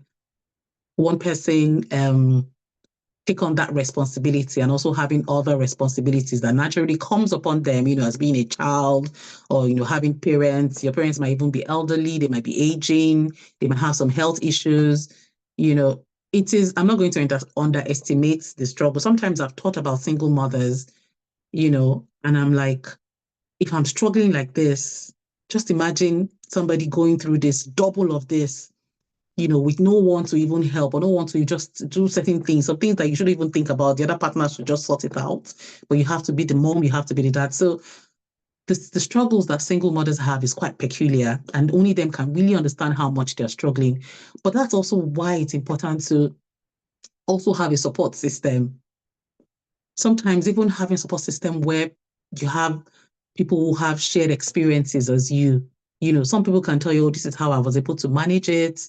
Like I mentioned earlier, this was what I did. Having that support for any single mother here, that support system is important. And you don't always necessarily have to have the support system available. You can create it.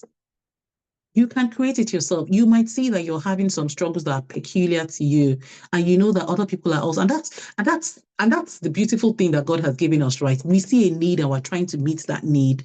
It might be a need in us, and you realize that, oh, this need that I have is also a need that another person has.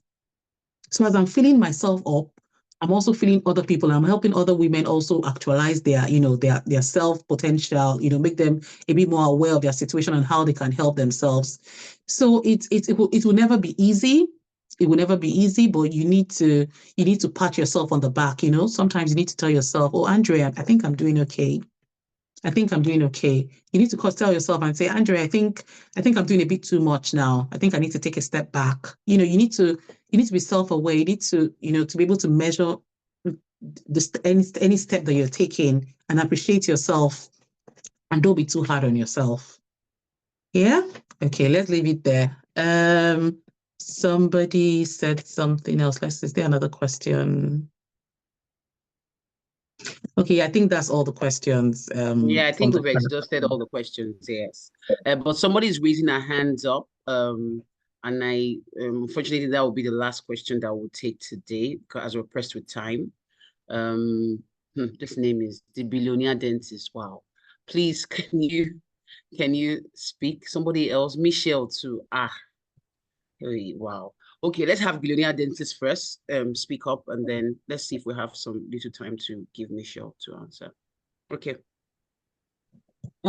Okay, good afternoon, everyone. Thank you, good afternoon, Dr. Ada, for the rich insights and sharing from your wealth of experiences. So, this is my question. So, I lost my dad over a year ago, last year, June. And well, the first 1 year was a lot of things, but I felt I'd pretty much moved forward, because I know that with my experiences with grief over a couple of years, that you can't really move on when you lost someone that's really close to you, but you can move forward onto other things.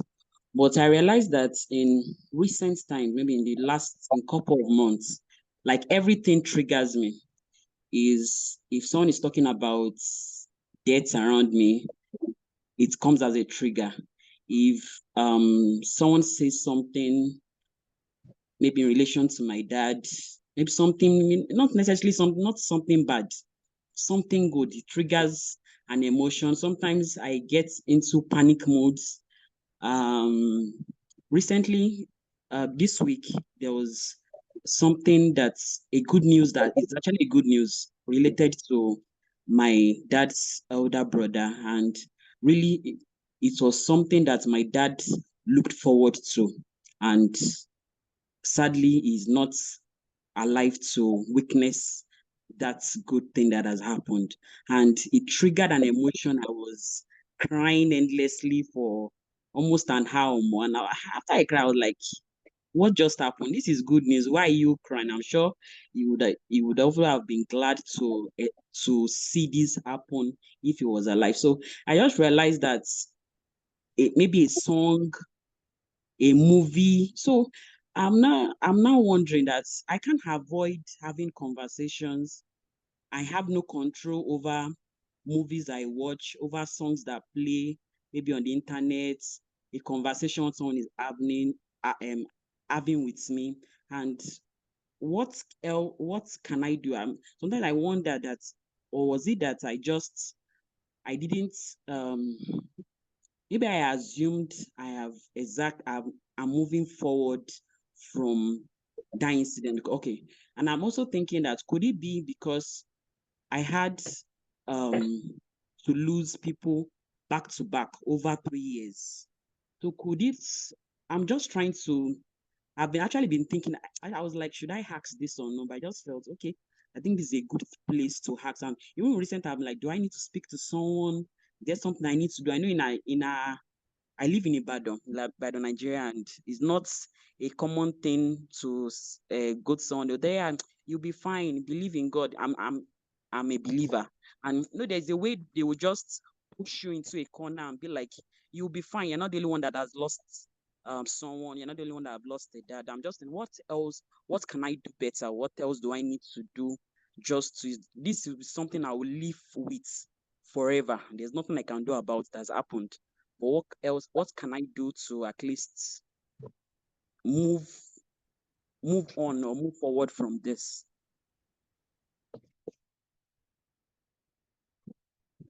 All right. Yeah, thank you very much for sharing that. That sort of resonated with me as well.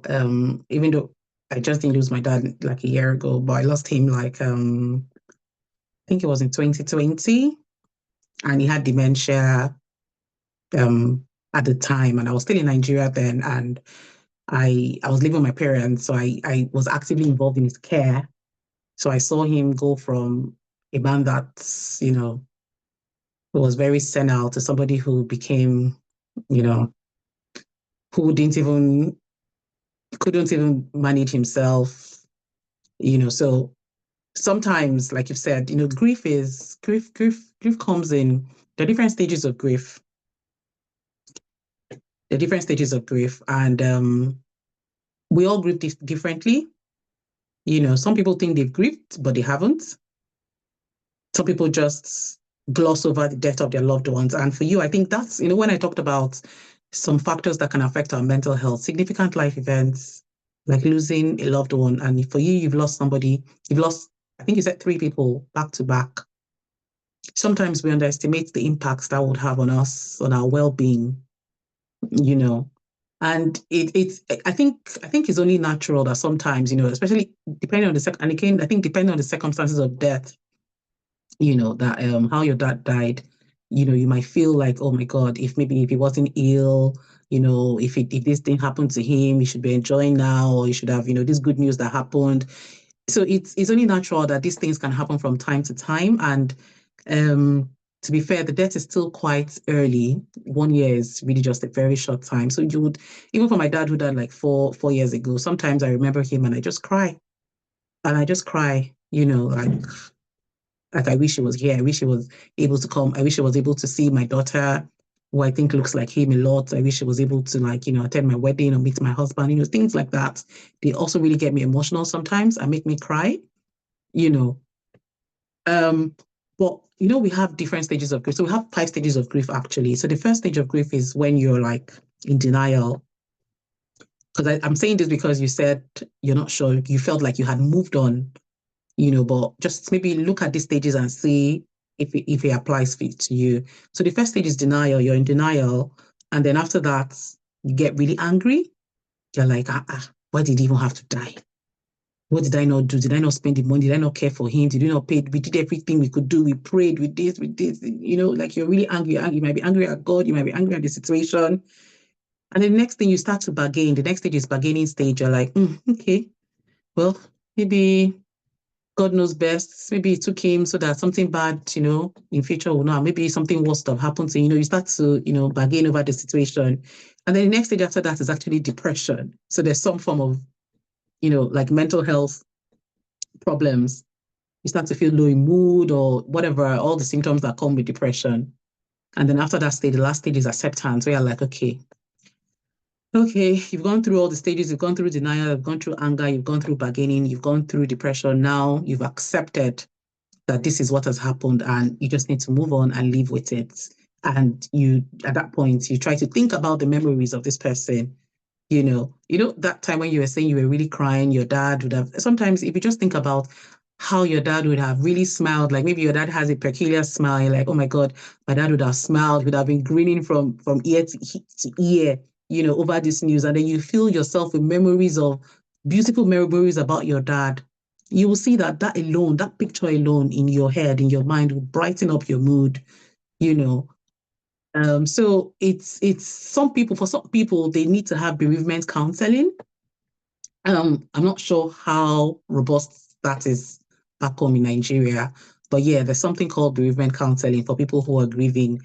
I'm not sure if I have a resource. Hold on for that, because I'm not sure if what I have is applicable to Nigeria, but I've got a resource on.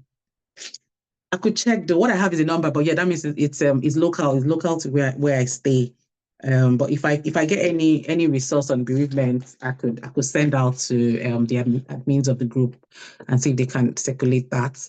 But yeah, it is what it is. Grief is painful. Losing a loved one would always hurt. So many years down, sometimes you feel like you've actually moved on, and then along the line, you're like, no, this is really hurting. It might be 5 years later, it might be 10 years later. You'll be like, but this person has died 10 years ago. Why am I still crying? Because this person was a big part of your life. Come on. This person was a big part of your life. It doesn't really end. The hurt doesn't really, really go away. Time just makes it sort of fade and, feel like, okay, but it doesn't really go away.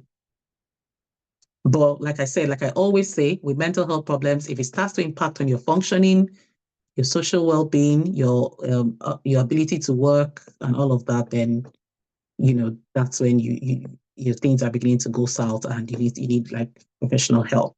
Yeah, I hope that helps. Billionaire dentist. All right. Thank you so much, Dr. Ade-Ogun. I'm looking at host finishing or clearing everything by 2 p.m. because we're pressed with time already.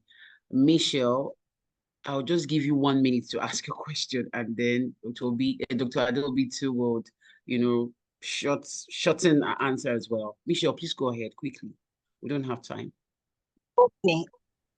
Dr. Ada, and good afternoon to everybody. Thank you, Doctor, for, well, the topic is just so appropriate. Okay, mine is as a result of my own personal story. Though when I got married quite early, and within the year, my husband's business collapsed, and after that we have gone through a lot of hardship, a lot of, and when we were going through those times, well, it's not that it were things that I assume, because some people were running a business then. So some members of our team were blaming me that, okay, I was the one that my style of management is what led to the fall of the business. And so this thing kind of unconsciously pushed me to I struggled for some time with self-esteem, and as a coping mechanism, I developed kind of a defense. And so sometimes when maybe I am being corrected, I would say so, I've kind of built a barrier, because I don't want that thing hurt me so badly. As I each time I think about it, I am bleeding. And sometimes when somebody come and tries to tell me, okay, maybe you need to adjust at this point, the first reaction that I will bring to the person is, first of all, no. I will tell the person, no, I don't want to go there any longer. So my question is, how do I move from here? Because in as much as I would like to take constructive feedback, but I don't want a situation where I am hurt again. I want to know how I can manage. I don't want to fall into depression, because I have lived terrible situation. I have what I've been through. I have had 4 births, and all those four births, I have experienced pre-eclampsia, eclampsia, and post-eclampsia. So I have managed all through this period that I'm telling you. I was alone, just with my husband. So I managed myself to, still be among the living today. And so I feel like, okay, I don't want something. I feel weak. I don't want something that will come and break this kind of coping mechanism that I've built around myself. And with all you have said, I want to know how I can balance things up, still take all this feedback, and then keep my mental health top notch. Please, thank you. Okay. Yeah, thank you very much, Michelle, for sharing your experiences with us. From what you've said, you're quite right that you developed a coping mechanism, but is it a healthy coping mechanism? I guess the answer is quite obvious. It's not. Because now whatever coping mechanism you've developed it's going to make you not to move forward. It's going to even make things worse, because people will be like, oh, that lady is quite harsh. That lady doesn't even take to corrections. It's going to make even whatever impression they have of you to even be worse. And ultimately, like, it's going to be like a negative feedback. It's going to come back to you eventually, and things will just keep spiraling from there. And to be fair, like you said, you've gone through a lot. Sometimes we really think that we're superhumans, but we're not. Sometimes to be fair, you're quite vulnerable as it is because of the experiences that you've had, and what what you're even still currently experiencing. That is making you quite vulnerable. And normally, so everyone as humans, we all have automatic thoughts. There's something called negative automatic thoughts. Naturally, like you can come into a room and be like, oh, I don't think this person likes me, or maybe it's because of the way I look, or whatever, or whatever, or whatever. Everybody has those thoughts, but it is the degree to which those thoughts, like overtake your everyday being and all of that. So with someone like you, I think you still there's so many things that have happened in your life that you need to talk about. So something, even though this looks like a small, just one part of your life, but I feel that there's a whole lot more, that is contributory to what it is. And one thing that we underestimate, this is for everybody as well. Some people have more genetic vulnerability to having mental health problems. You find that some people, their parents maybe had this, then they have this. It just goes down in the family like that. So some people naturally already have a genetic predisposition, and all they need is just one stressor. So sometimes you might have had a lot of like big stressors that you manage quite well. And then you find out that it's just this little stressor that you're like, what is even in this stressor self that will just trigger this breakdown. So we don't want you to get there, So things like talking about some of the things you've been through, talking therapy, like I mentioned earlier on, if there's a way you can assess it. I'm sure there are private therapists that offer that. I think it's something that you can look into to try. It's going to help you understand yourself better. It's going to, talk about some early life experiences and why you are the way you are now. And there's some assignments, homeworks they'll give you in between. There's some workbooks that would help you sort of walk around your lifestyle and how you can make things better. So that's what I would recommend. Okay, thank you. You're welcome. All right. Thank you so much, Dr. Adaobi. You have really done well for us. We don't know how to thank you enough. You said a lot of things, and I'm so glad that we have learned a lot today. If I start to mention that everyone should say what they've learned, we won't leave here, really.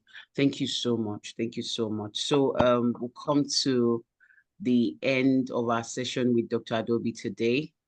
Thank you so much. The thank you is even not enough. I don't even know what to say. Just thank you. Thank you. Because these are paid. These things are we're supposed to be paying for it actually. So true. But we're getting it for free. Thank you so much. All right. Sorry, before we end this session, the second speaker is already in. He's been in the whole time and everything. I just want to say a very big thank you to once again, Dr. Adaobi. It's been wonderful listening to you. The impact cannot be measured in words, honestly. Neither can it be measured in money. But I know this has impacted people in different ways than we can describe. Thank you so much for doing this. And for those that don't know, Adaobi and I, we've come a very long way. We are friends from secondary school. She was our head girl. She was our senior prefect, our head girl. And Adaobi has always been a smart ass. She's always had head for books. So I wasn't surprised when she ended up in medicine. Thank you so much, sis, for accepting this. Thank you for my pleasure. And I'm happy to be part of this. Thank you, Ariella. I'm happy to be part of this group. I'm happy, like I said, if you have future mental health discussions you want to have, if I'm available, I definitely will, come and give a talk. Thank you, everyone. Nice meeting everyone. Have a great day. Bye. And you can join if you have time for the second session. Yeah. All right. Thank you.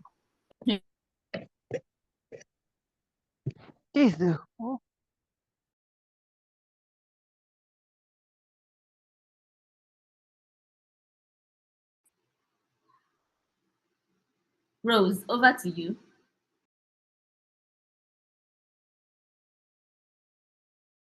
I'm so sorry.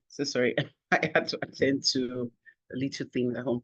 Okay, we're about to begin the second session now, and I'm very happy that everyone.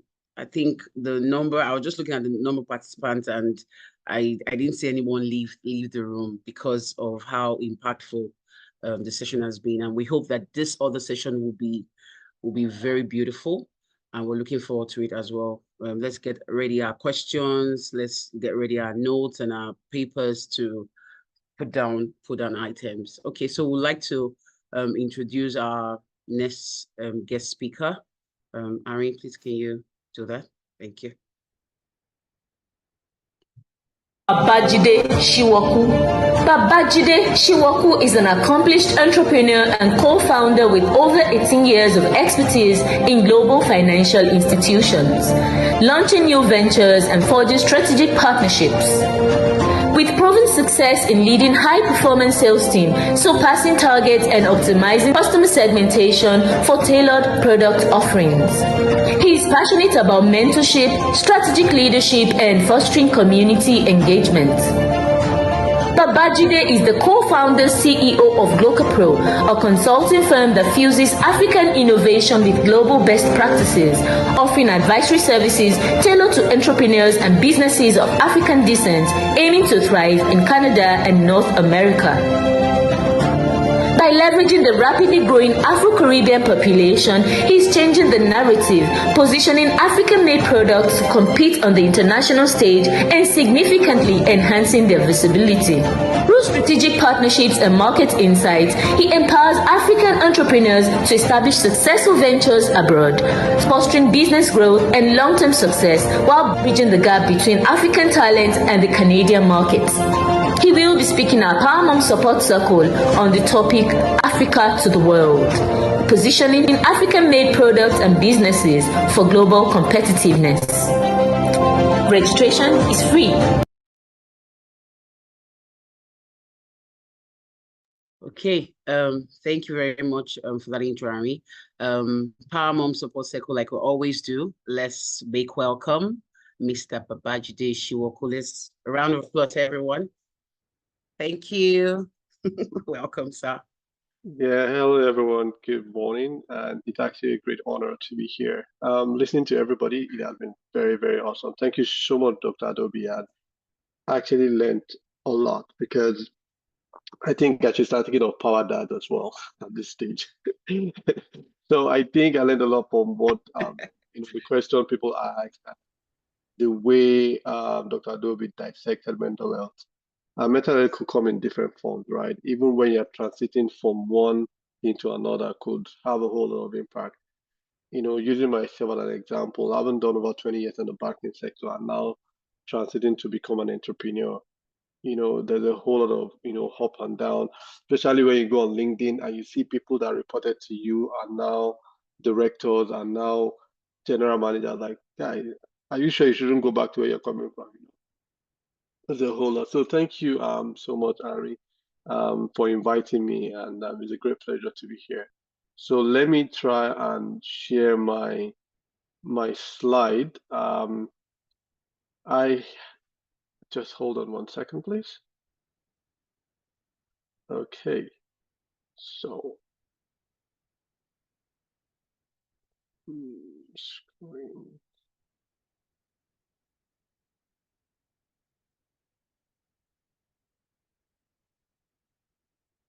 Hey, sorry guys, I'm a bit of a dinosaur when it comes to this. I don't know why it's not seeing my screen. I have the presentation open.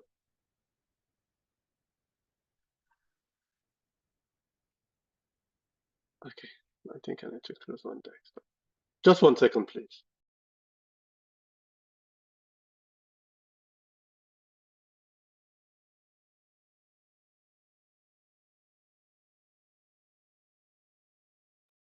Oh, it seems we've lost him.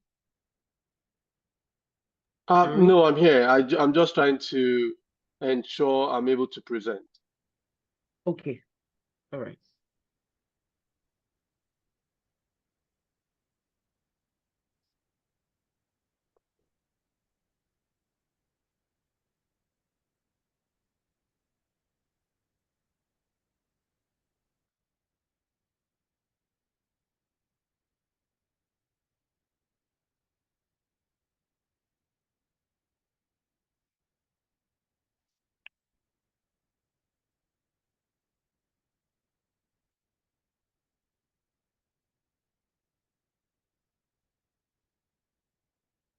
Okay.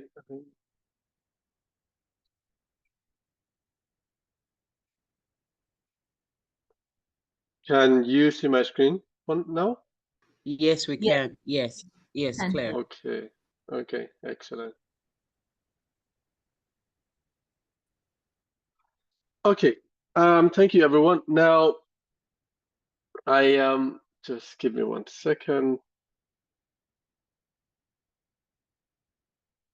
Technology can be funny sometimes. Apologies. So I'm speaking on positioning Africa to the world, positioning African-made product and business for global competitiveness. So I've done something like that in the past, and the topic kind of intertwined. So I decided to use my last presentation. All right, and I know there'll be a whole lot of question and answer. So let me start by putting something in our head. One of the major things that we need to position any African-made product is branding. Branding is extremely important. Imagine let me put that question to Rose. Imagine you going to a party and somebody offers you Coca-Cola and offers you Pepsi. Which one would you honestly go for first? I'll go for Pepsi because that's the brand I like, actually. Okay. Irene, which one would you go for first? I'll go for Coke because I prefer Coke. Yeah, so apart from preference, there's this unconscious bias that, it's only when you have money that you can drink Coke that Pepsi is kind of cheaper. Meanwhile, they're the same price. That is an unconscious bias, and I can tell you that for a fact. So, and that is the kind of branding Coca-Cola have used to position the product. All right. So, now it's not moving. Just 1 second. I'm trying to change my slide. Okay.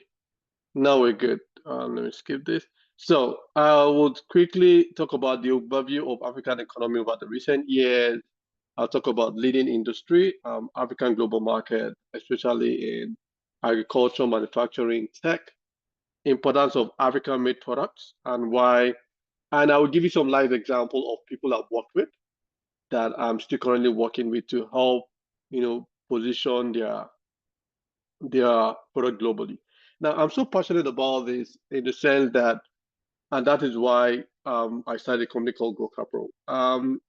I'm based in Canada, so there was a day I went to Walmart, and when you get to all those mega stores, you will see where they put Asian products. You will see where they push Chinese products, but you will never see a stand where you see African product for those of us that are able to travel. You will hardly find a stand where there's African product. African products are mainly in the African stores, whereby they are not able to compete with other international brands. But guess what?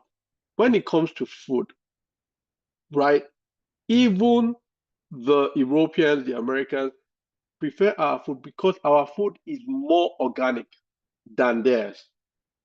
Most of their food are processed foods. Ours is more. I'll give you an example. Right now in Canada, there's a new trend for Zobo.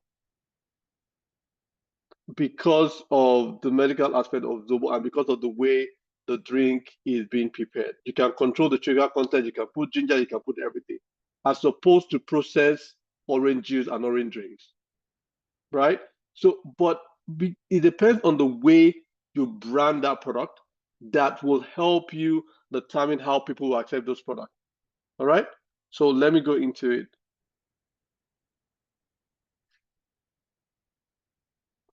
Now, market trend, increasing global demand for diverse and ethical source products.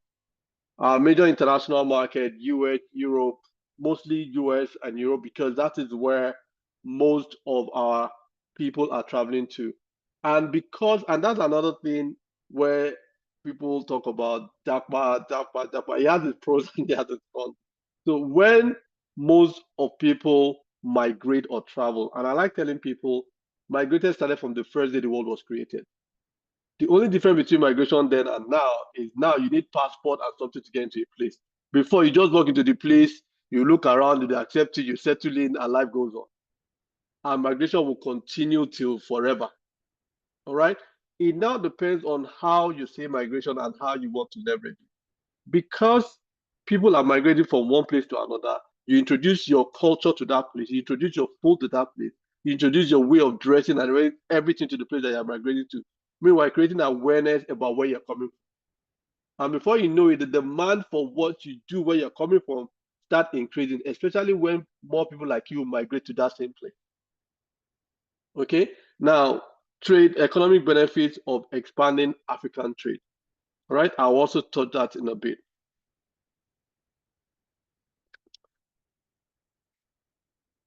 Now, let's talk about trade diversification. I'm not sure how many of us knows about trade and how trade can help you. So I'm not going to dwell more on trade and Africa. I'm going to dwell more on people as an entrepreneur, how you can diversify your trade and how you can leverage that to create income for yourself.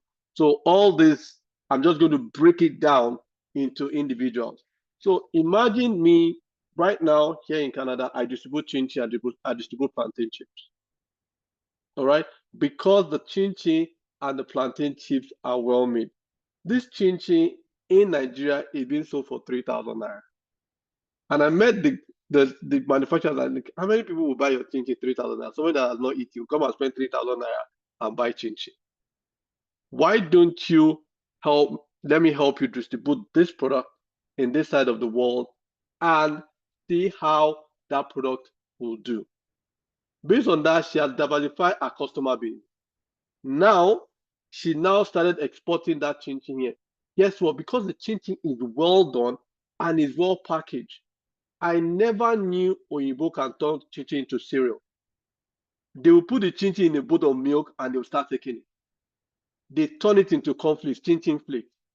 So, but this person making this chin-chin in Nigeria never knew. And let me tell you the best part about it. Making chin-chin here, there are lots of Nigerians that make chin-chin here. But sometimes if you want to make it in the commercial level, it can be very expensive. You know why? Because labor is expensive here. Here you pay on a hourly basis. But back in Nigeria, if you get your mom, your sister, your cousin, your auntie, put everybody together, you start manufacturing. Labor is cheaper back home. And based on that, you can sell much more. How much is 3,000 naira? Maybe it's less than $3 here. Meanwhile, you can sell the same chin-chin that you're manufacturing for 3,000 naira as much as $7 here. Double the price. By the time you convert the dollar back to Nigeria, it's a whole lot of money. Do you understand? So based on that, the person has been able to diversify his customer base and generate revenue in FX. And I'll tell you another thing about diversification. So I have another client that has a palm oil, what's this thing called? Palm kernel farm, palm tree farm. Yeah? How many of us know Okomo oil? Okomo oil, that they do palm oil and all that.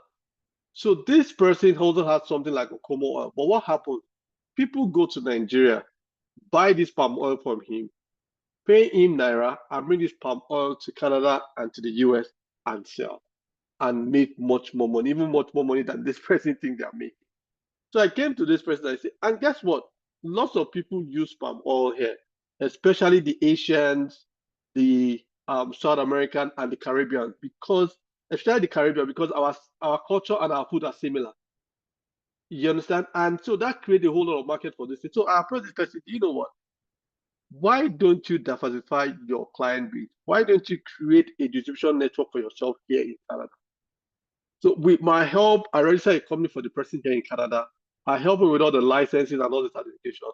So instead of people going to Nigeria to buy for him and paying dollars, so he ships to his own company here in Canada, and his own company distribute for him, whereby generating income for himself.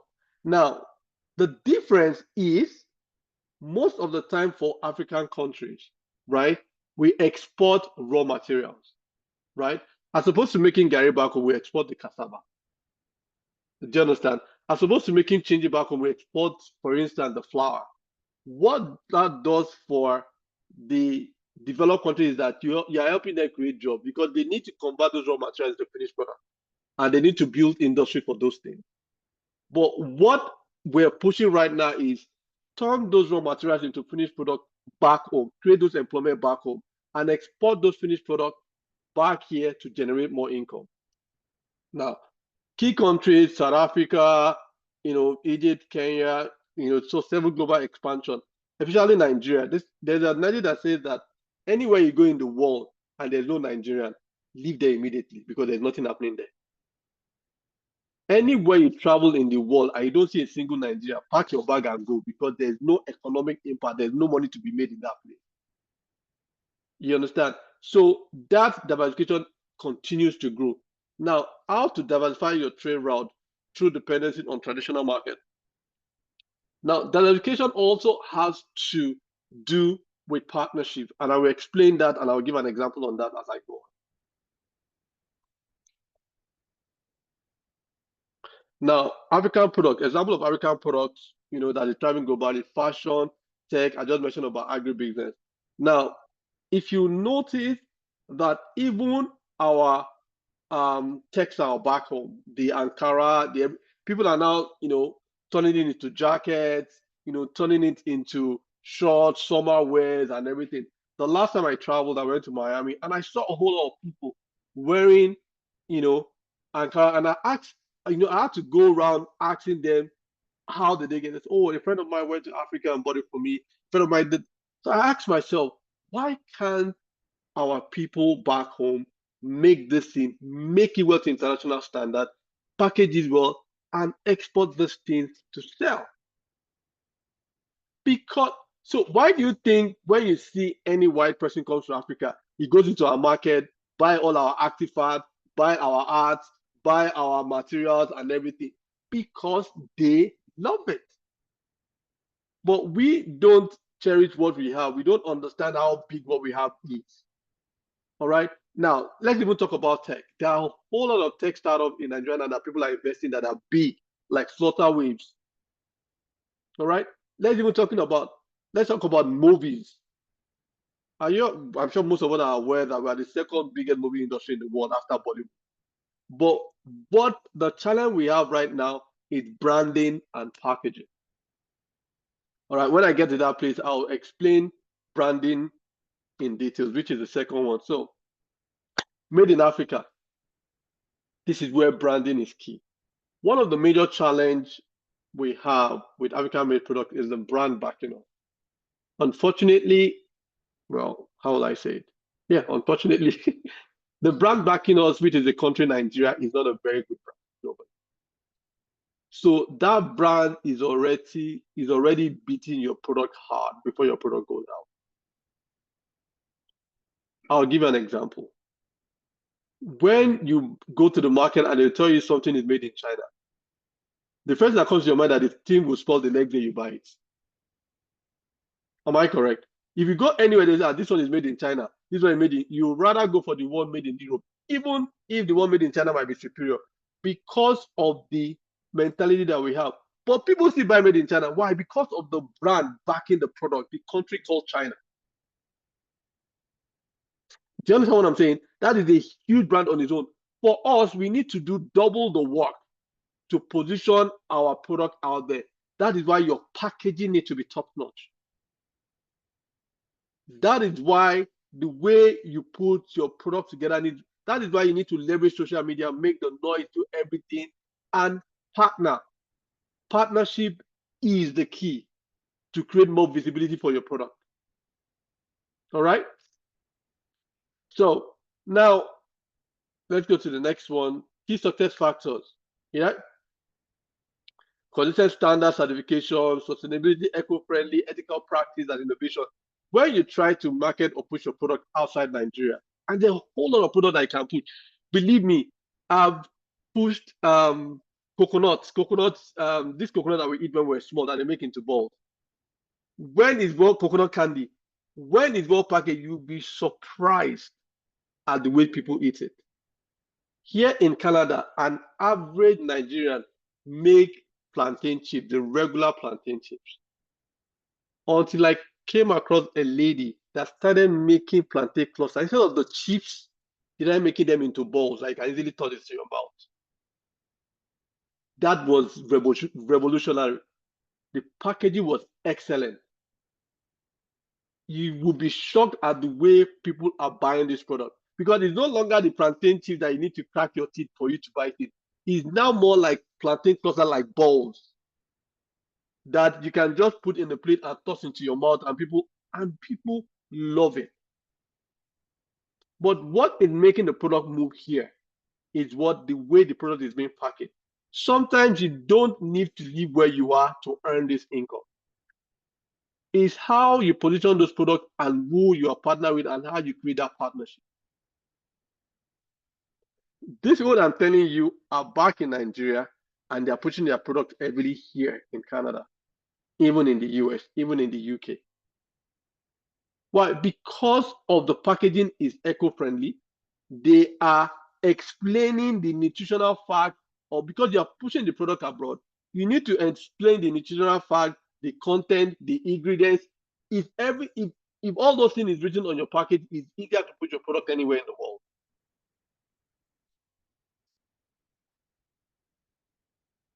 And because we are all moms, some of us are in regular 9 to 5, some of us are businesses, there is a whole lot of money to be made back here. Sitting back home in Africa, sitting back home in Nigeria, I can still make your dollars and make your revenue by pushing the product the right way, by having the right branding, by having the right partner, by having the right packaging. I'm sure most of us remember the soap Dudosu. The soap Dudosu back then. It was all over the place. But why is it no longer in existence? What happened to Dudosu? There was nobody to put the brand locally. Dudosu is only known in Nigeria. Even if you're going to find it here, it's only maybe to just stop in some African market. But it was a very beautiful soap. But today, I can't see the product anymore. So once you have something,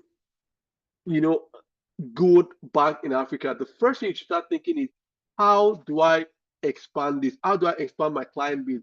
How do I leverage? How do I make this international? How can I promote this brand? How can I make this brand an international brand? How can I compete with other big brands internationally? What do I need to do? All right. Now, again, there are challenges, to be honest. And when I say there are challenges, there are challenges. A very good example of the most recent challenge is what happened to our biggest big boy in Nigeria, Dangote, with its oil refinery. Despite the fact that it's trying to help Nigeria, where politics comes in is a very big issue. Right now, based on what I'm saying, I'm not looking at it from the Nigerian perspective. I'm looking at it from Power Mom's perspective, from little entrepreneurs that have little product that want to leverage that product to grow internationally. One of the major challenges is logistics. How do you bring that product from Nigeria all the way to Canada, to the US, to the UK, to anywhere in Europe? Do you understand? Infrastructure. When you bring it in, how are you going to store it? What are the things that you need to do? Market access. Is that product going to be accessible? Do you understand? Is that product going to be acceptable where you're going? Right? You need to do the right research. What product are you bringing? How many people typically take those products? Do you understand?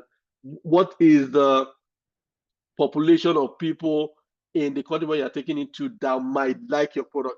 All that needs to be done. What are the regulatory constraints? This country that you're trying to export your product to is not like back home that anything goes. Everything needs to be licensed. You have to get the licenses, the licensed product and everything. For instance, in Canada, if you want your product to move, because we are a dual language country, we are English and French speaking, all your nutritional facts, everything on your product has to be both in French and in English.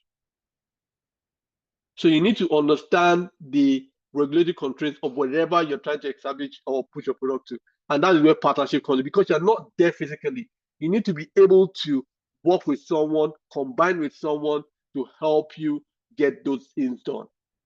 And you'll be shocked on how, imagine if you're making $1 margin, $1 after all costs. and you're selling thousands of the product. You're selling 2,000, 3,000, 5,000, 10,000 products with a dollar margin. That's $10,000. Convert $10,000 into naira. That's a whole lot. Considering the fact that labor is even cheap where you are. So that regulatory constraint is extremely important. Getting it right. Make sure you get the right licenses where you're exporting to. Understand the terrain. Understand what policy you need to follow. Now, opportunities, technologies, innovating aid, market entry, e-commerce, digital trade, online presence is extremely important. Now there's Instagram, there's this, there's that, there's this. Online presence, tag people, leverage people to push it out there. I'll give you an example of the person that I distribute chin-chin for there in Nigeria. They have an Instagram page in Nigeria. What they did was to tag me on their Instagram page that, oh, our product is now live in Canada. Do you understand? Because they said their product is now live in Canada, increase their sales in Nigeria. For this product to get to Canada, that means there must be something special about this product. The sales went up in Nigeria. Do you understand? So you need to leverage the digital space to push your spirit, to push the narrative, and also to push the brand. All right? My presentation is no more because I know there are a lot of questions that are going to follow for sure. Now, pathway. How can business scale up? Like I said, partnership. Partnership can never be overemphasized. Partnership is extremely, extremely important. Look at the right people, do the right research, foreign and international collaboration. Look for companies, do your proper research. And you'll be shocked that, I don't know how many of us watch Lion's Den and all these business shows, that there are lots of, there's someone that went with this plantation I'm talking about on Lion's Den, and she got funding here in Canada. People funded it. There's someone that did something on Ankara, just something money on Ankara to make some artwork, and they got funding. So people are attracted to this product that we have. And remember that almost 90% of the raw material, the global raw material, is from Africa. I hope we know that. And that is why China, US, everybody is always focused on Africa. Everybody wants to do something in Africa. That's why the challenge we have in Africa is just leadership. Every other thing is available. We have the manpower, we have the talent, we have everything. Leadership is just the problem. And that is why you don't need to wait for the government to do your own thing. Because that problem of leadership is not going to be solved very soon. I can tell you that for a fact. It's not going to be solved very soon, because the people in leader are positioning their children and their great-grandchildren to be in the same position. These are the leaders of tomorrow. The leaders of the day before they exit, they are still there till today. All right. So, role of government supporting global expansion through policies and infrastructure. I keep telling people, government policies are first made to suit themselves and the people that put them into government. Believe me, you as an entrepreneur, you as someone that is looking to make money out of the product you are making, you need to understand that policy and interpret that policy to favor yourself. If you are waiting for government to do a policy that favors your business, you're going to wait a long time. But in the midst of the policies that the government are creating, look for how to catch a need for yourself and make that work for you. All right. I've mentioned relationship, the importance of fostering relationship with global trade bodies, investors. Any trade show, anything that you have the opportunity to join. Learn, understand, connect. The power of connection. Connect with different people. Find out, do your research. I never knew when I first got here about 7 years ago. I've always been in bank sector. I never knew, well, I've always been entrepreneurial in nature. I never knew how people will love chin-chin here. But guess what? The normal chin-chin that people make here is those ones that you eat, that your teeth will start paining you. That you eat, and your teeth. But this lady made the chin-chin in like a flakes format.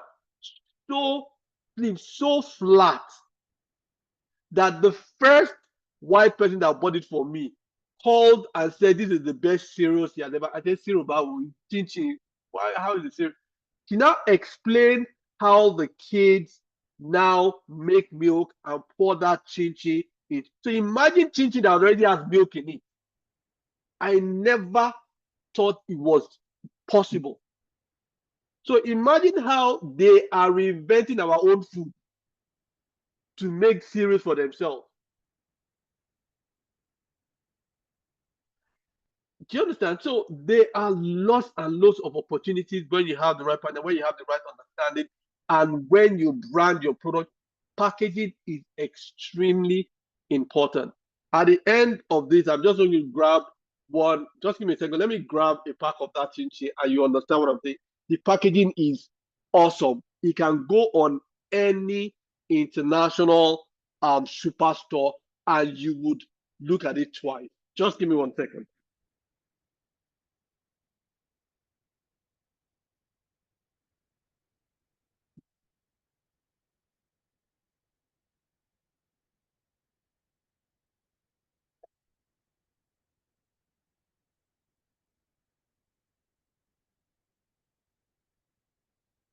So for everybody to see, this is the product. You can see the packaging, you can see the chin chin right in there.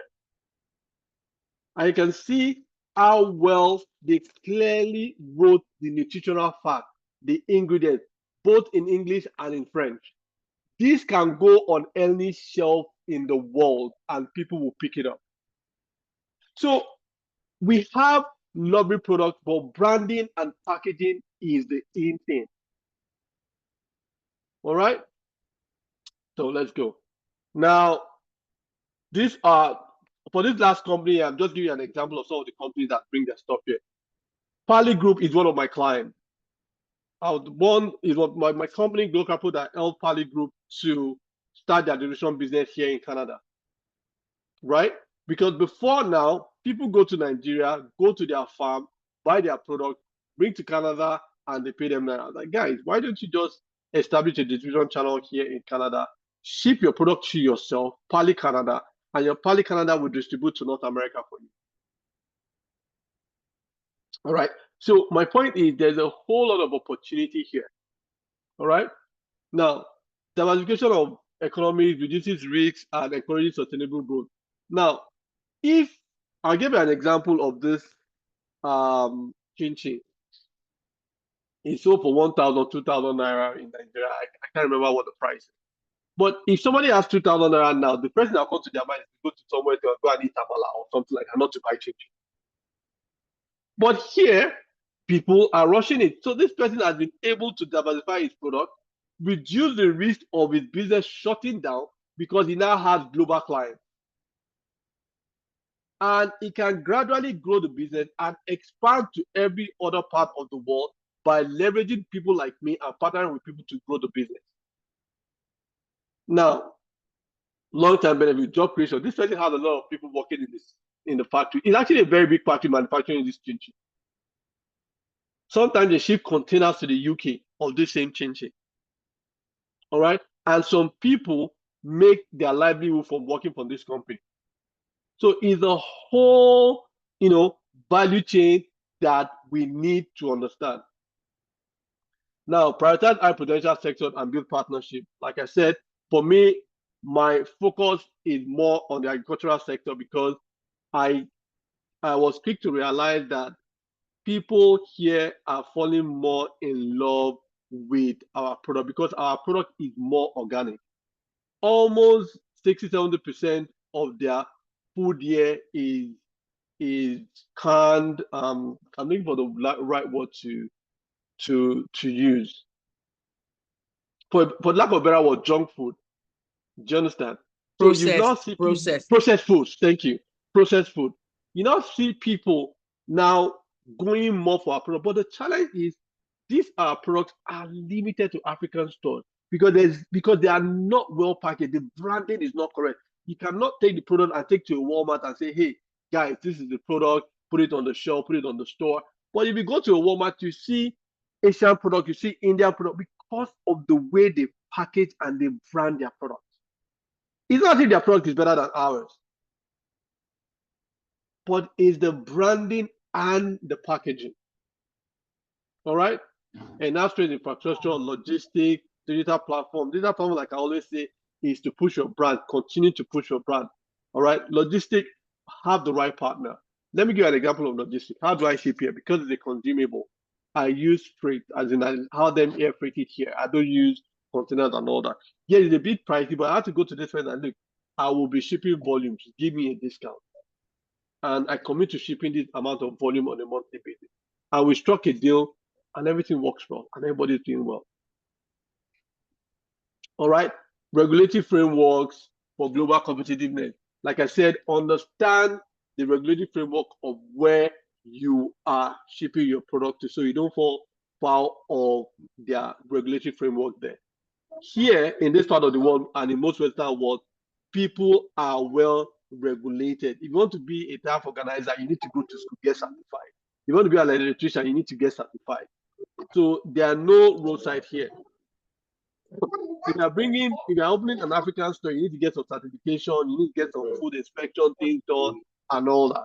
All right.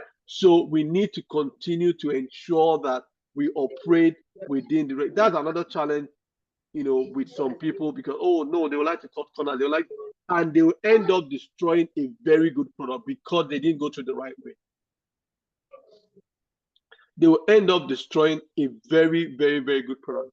I think it was it yesterday? I went to pick up my daughter from school. She's in grade 9. So she's a member of the Black Student, association or whatever. So they're having a meeting.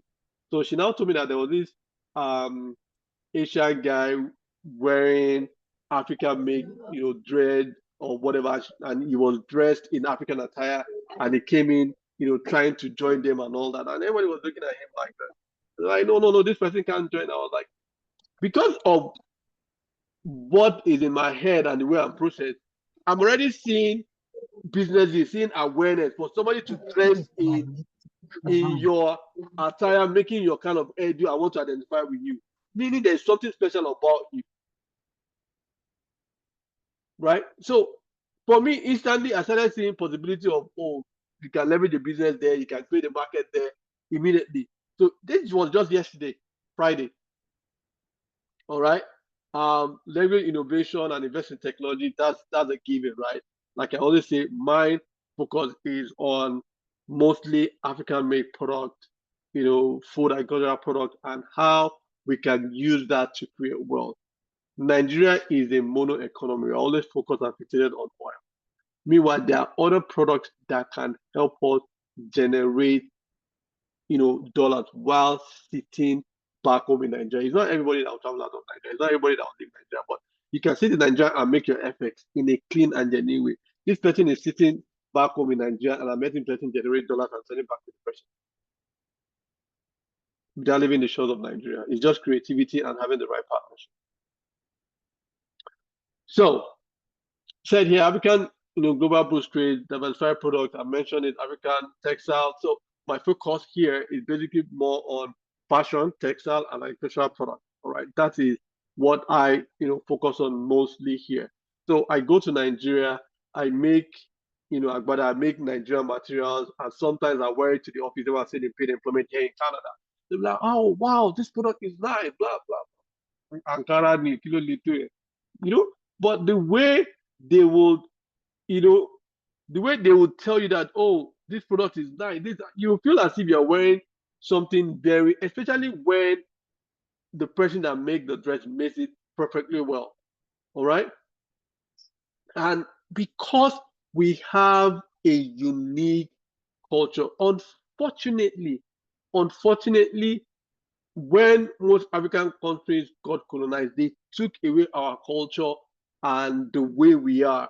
So, and those things are gradually being forgotten. All right. And I'll tell you, I know someone here in Canada that has a YouTube page that teaches Nigerian kids languages, Igbo, Yoruba, Hausa, and people are paying for their kids to learn their language. So there's a whole lot of cultural transfer, a lot of opportunities right there to boost African products. So like I said, when it comes to the things of the economy, it's always straight to the point and precise.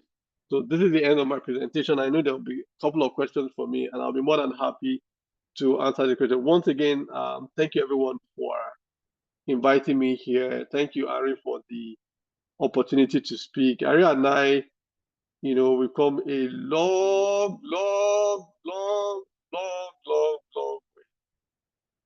I was in primary 2 or primary 3 when and I knew. I said it's a long time. And Ari, well done to you and the Paramount team. It's a great initiative, and I would like to collaborate with you guys more in future, because there's a whole lot of stuff that I'm also working on from here. So for me, it's a two-way thing, supporting entrepreneurs from back home to push their product out here, and also seeing what I can do here to bring back home to help people. Just put it out there right now. I'm working on a STEM program for kids, mostly in the underserved community, right? And for the STEM program, there's a Canadian company that will be teaching them robotics, AI, coding, and all that. And I'm trying to work with the government to make this free to these kids. And apart from teaching them this STEM program, they also get the opportunity to intern with top companies like Google, like Amazon, and to intern. And apart from teaching them this, we're going to be teaching them leadership, we're going to be teaching them entrepreneurship, and we're going to be teaching them branding. So we're setting up new set of global tech entrepreneurs, because there are a lot of people in the underserved community that are extremely smart, but they don't have that platform, that opportunity to express themselves. So whatever Paramount wants, I'll be more than happy to support you guys and to continue to work with you guys. Thank you so much, everybody. Thank you. Awesome. Thank you so much, Bajide. I'm super pumped to just hear you talk. Like, it is super mind-blowing knowing how much you can have valuable people in your network. You have gems sitting around you, like powerhouses. Like, what are we talking about? And you're just doing all these things out. Like, so you mean I had this kind of relationship the whole time? What is it?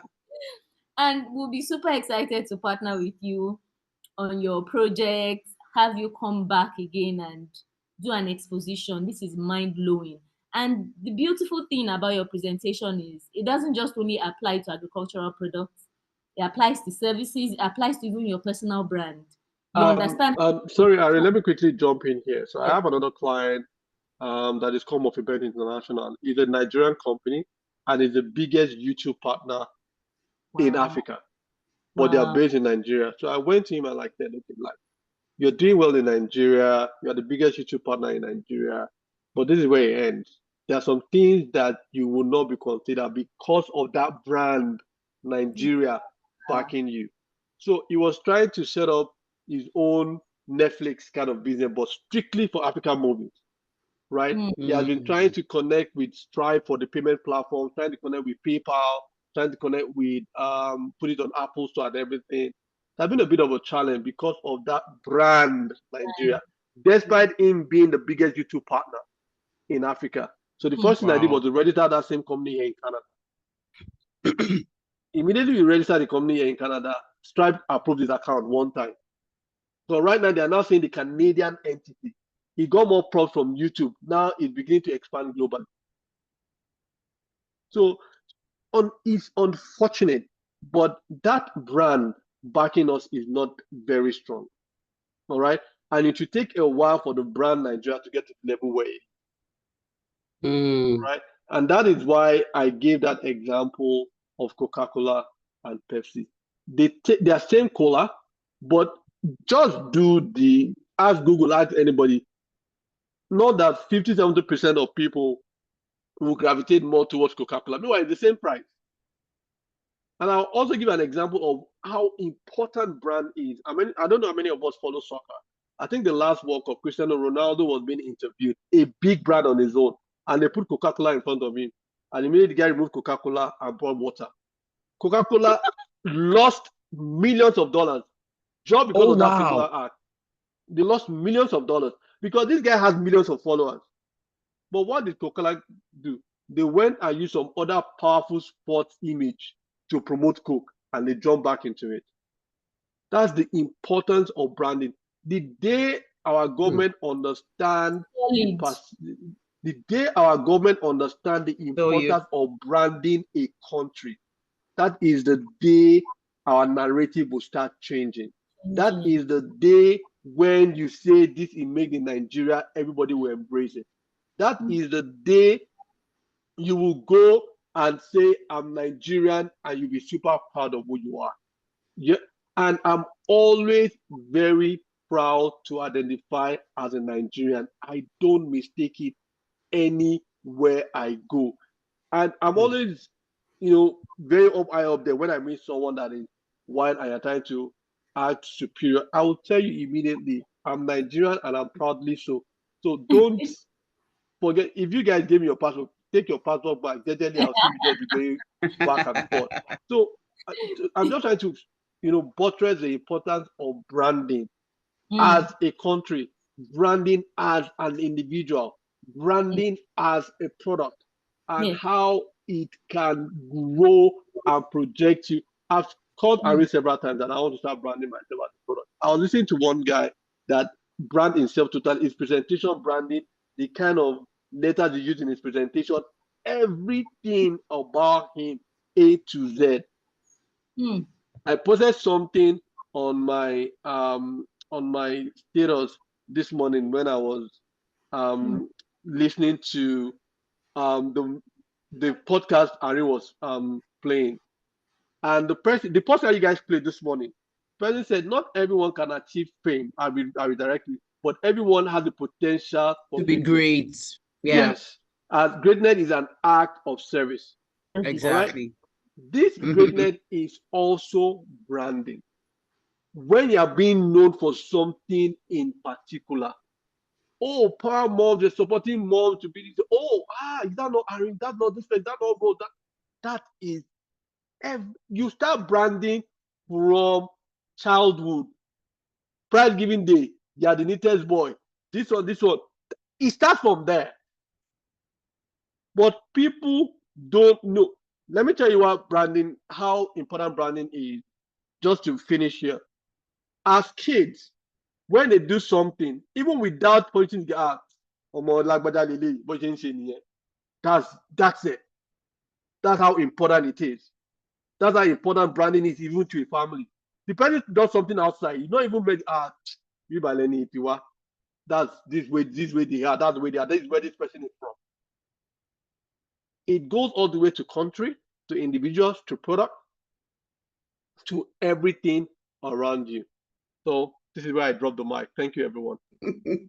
Thank you so much, BABAJIDE. I see, honestly, I've heard several sessions. I've had several sessions about branding, but this one is totally different because I never thought that. I always think branding just affiliates itself with products, as in products affiliate itself with branding. When you hear branding, you're talking about products, but not the individual, not a country, not the way you are putting it. Honestly, it's totally different. And this is really power packed. Thank you so much. Thank you for this wonderful session. We've learned a lot of things, and I'm very sure everyone here is sharing the same thoughts with me. Okay, so do we have questions? Do we have any question? I'm sure we'll have questions. Do you have any question for BABAJIDE? I have a question. Oh, thank you. Thank you so much. My name is Omotola Okusi. I'm so happy for this session. Don't mind me, sometimes I can be very funny. That's my sister. So happy to hear that. I've been looking forward to this session, and I never knew it's going to come out like this. I'm so happy. I hear business, my antennas go up. Like money. I know it's always said that your success is just an information away. It's just an information away. I'm so happy to be part of this session. All right, I have 2 questions, although you've touched on 2 of them, but I would just like to be cleared on them. Okay, the first one has to do with standardization. When we're talking about your products being able to conform to standards? When you have a product, you think you have done the best. You've done the packaging, you've done within the confines of your in terms of hygiene and all that. And then you take the product there and you hear things like, oh, your product does not meet up. It failed the test. This and that. How do you manage that? Because, for example, for agricultural products, you may not be able to go out there to grow the product by yourself. You don't know the herbicides they used, you don't know the chemicals they used on this product. And then you have to, it's the same product that you're working, you're processing, and then it gets there, they tell you, sorry, it doesn't meet up. How do you deal with that? Do you have to have control over the growing, or you can still outsource that? I just need you to clear me on that. Then secondly, on can I take that first so that I don't lose my line of thought? So you can write the second question down. Let me just take that first. So I think when it comes to standardization, especially for most of us are in that part of the world, we always put the cart before the horse. We don't do the research before we start. We just jump straight into it. Now, if you want to export something or everything, each country has a standard of what they expect from you. Each country does from day one. All right. And that is always where the starting point is. All right. Like the person that we're helping to export palm oil into Canada, there is a starting point. There is what the expectation is. They have all their credentials. So the first thing is to get those things and send to this person. Come, does your product meet all the standards? All right. Now you go to your point to the person that is growing. You can't be the farmer. So that's why there's value chain. That's why there's something called value chain. You can't do everything. And again, like I tell people, there is value chain in everything. Do you understand? Even as all human beings, there is value chain. It's a different person that cuts my hair. It's somebody else that made my clothes. It's somebody else that made my shoes. Somebody else that makes my socks. The person making my socks will go and buy cotton. The person buying the cotton, there's somebody that will weave the cotton. So there's value chain in everything. So you can't grow but you can do everything the whole 9 years, all men and good. So you also need to work with the person that you're working with. And this is where, again, branding and integrity comes through. Integrity on its own is a brand by itself. So you growing my product, this is the standard these people want from me. Do you understand? Please let me know that this and this and this and this and this. And that again comes to, my dad used to tell me that integrity is liquid cash on its own. It's not every business that you need money for. Sometimes all you need is your person and how truthful you are. So telling this person that I need A, B, C, D, tell me, what incentive do you use? Does your product, does your standard make A, B, C, D? And also do the test back in Nigeria before you export to ensure that it meets. Now, there are also some instances where you're not 100%, you now export and they give you feedback that it does not meet the standard. And in this part of the world, when they give you the feedback that does not, they will tell you why it didn't meet the standard. So you can go back to the drawing board and rework and come back again and say, hey, the last time you said I didn't do A, B, C, D, now I've done A, B, C, D, and you bring it back there. So to what you're saying, there's always an opportunity to rework, to correct, and ensure you meet the standard. Okay, good. Thank you so much. So the point is, you don't put the cat before the horse. Absolutely. Yeah. Thank you. Okay, the second question is finances. How do you get people that can support your mission? Well, you may not really. Okay, you mentioned something like that there are financiers. Is it abroad or here in Nigeria? Can you just give us an idea of how you can handle that? Because financing is a very big issue when it comes to businesses here in Nigeria. How do we navigate that?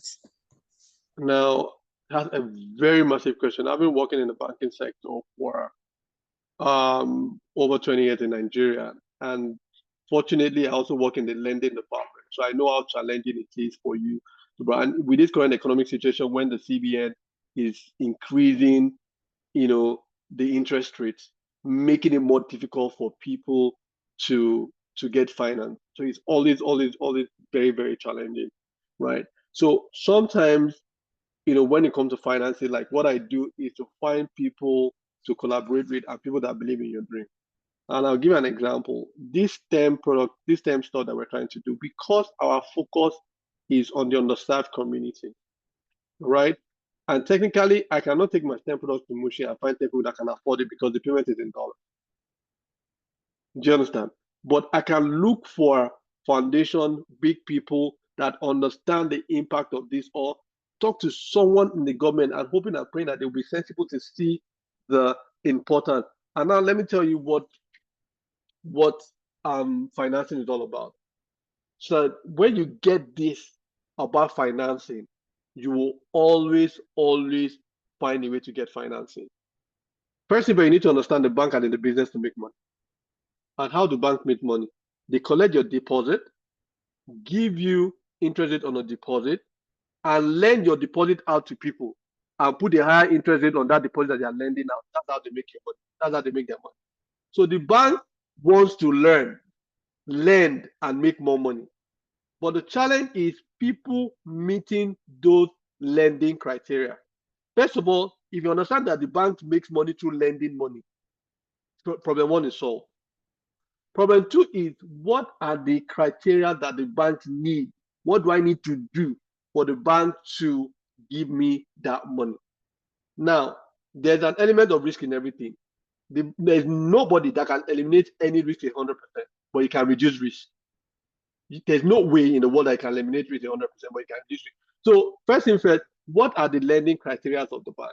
What do I need? What did the bank ask of me? A, B, C, D, E, F. Okay, I have A, B, C, D, E. I don't have F. What can I do to get F? If I have A, B, C, D, E, F, trust me, the bank will give you money. The interest rate might not be favorable. That's another story on it. I'm talking about qualifying for the loan right now. First is because the mentality is the same thing that you have. Because everybody has this perception that if I go to the bank, they won't give me money. But that's already defeated. Forgetting the bank is in the business to make money. And the only way bank makes money is to lend money. There's no other way. There's no other way. They collect your money, put it in savings, put it in whatever, and lend to people.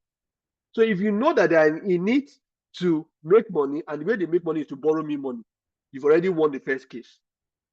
Your mentality changed. It's the case of seeing the cup half full and half empty. The person that sees it half full will drink the water differently, but the person that sees it half empty. The person that sees it half empty will be sipping it gently. And the person that sees it half full will just gulp it once. So it's a mindset thing, it's a brain thing. So once you know that the bank is in business to make money, and they can only make money by borrowing me money, you won the first case. The second case is, what are the criteria? What does the bank need from me to borrow me money? How do I meet those criteria for them to be able to borrow me money? Now, the thing is, some can be collateralized, some can be your business idea. How viable is your business idea? How scalable is your business idea? Do you understand the risk associated with your business idea? How do you mitigate those risks that is associated with your business idea? Do you understand? Who are those backing your business idea? If it's only you, what experience do you have in those business? What research have you done? What survey have you done? And you can also take this and pitch to auntie, cousin, family, or someone that has money, and the person will be ready to bankroll it because the person is seeing value. As long as you can show value to the bank or any financier, they will sponsor you. I can tell you that for a free. Every entrepreneur, every businessman wants to make money. Dangote is still making money, still wants to make money. The essence is to show value. As long as you can show value.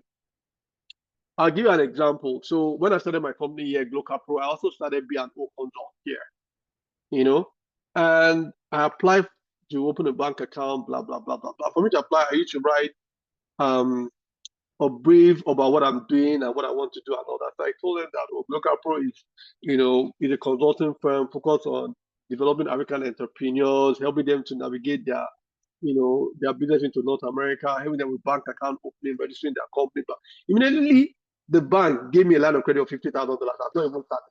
Because they saw value in what I'm doing. They realized the fact that the growing population of Afro-Caribbean community in this part of the world is increasing.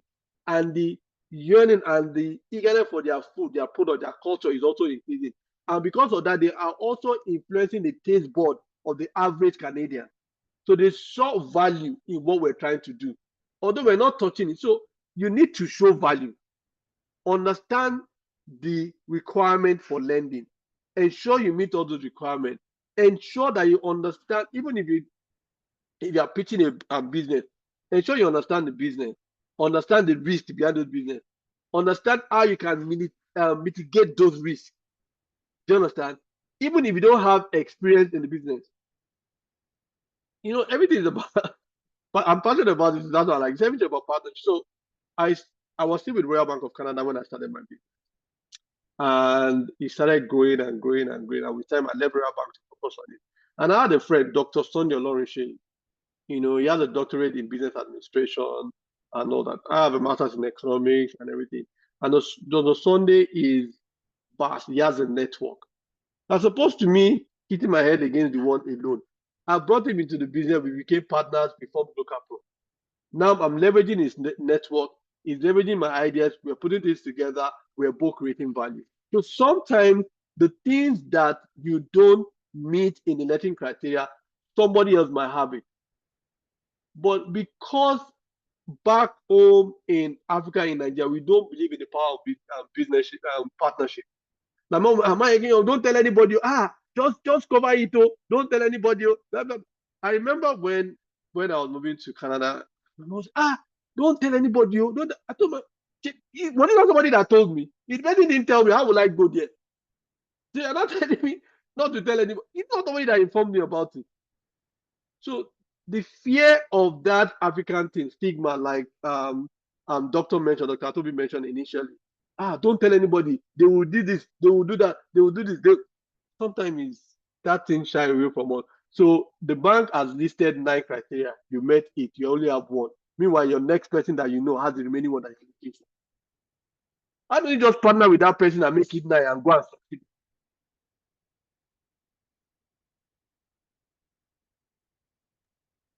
Life is not difficult. Trust me. All right, thank you. I hope I've been able to answer your question. Yes, very well. Thank you so much. Thank you so much. Thank you, Babajide. Thank you so much for that. I like how you're just emphasizing so much on the power of partnership, what partnership can actually do. And sometimes we in the business world, we take it for granted. Okay, so do we have more questions? Do we have more questions? Anyone with any question? Or have we written anyone on the comment section? Okay, so Nurse Amanda's hand is up. Let her go first. If we have time, I'll ask mine. Okay. Wow, I'm so blessed, right? I don't just it was an awesome class and lecture. Thank you so much, Mr. Babajide Shiwoku. I'm very grateful. And my question goes to years back, I was shoveling chin-chin business with plantain chips and my work. So it was thriving though, it was growing.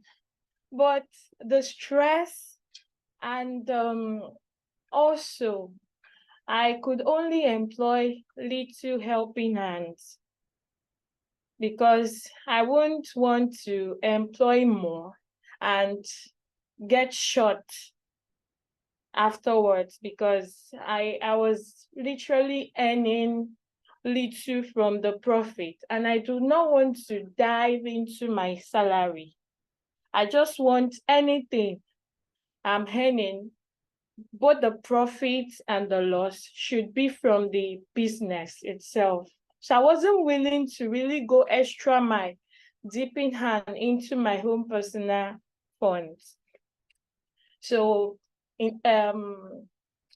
unfortunately, it's just crashed somehow. And people still keep telling me, where's your chin-chin? We could not, because even my son's school, they were always eager to get.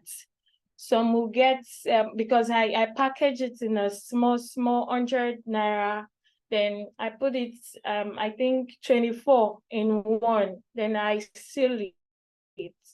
And the way I does that is always captivating.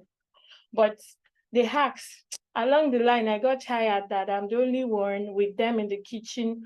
And most times I get tired when I get to work. I feel not active per se. And the MD had to call me and ask me what's wrong. I said, I'm fine.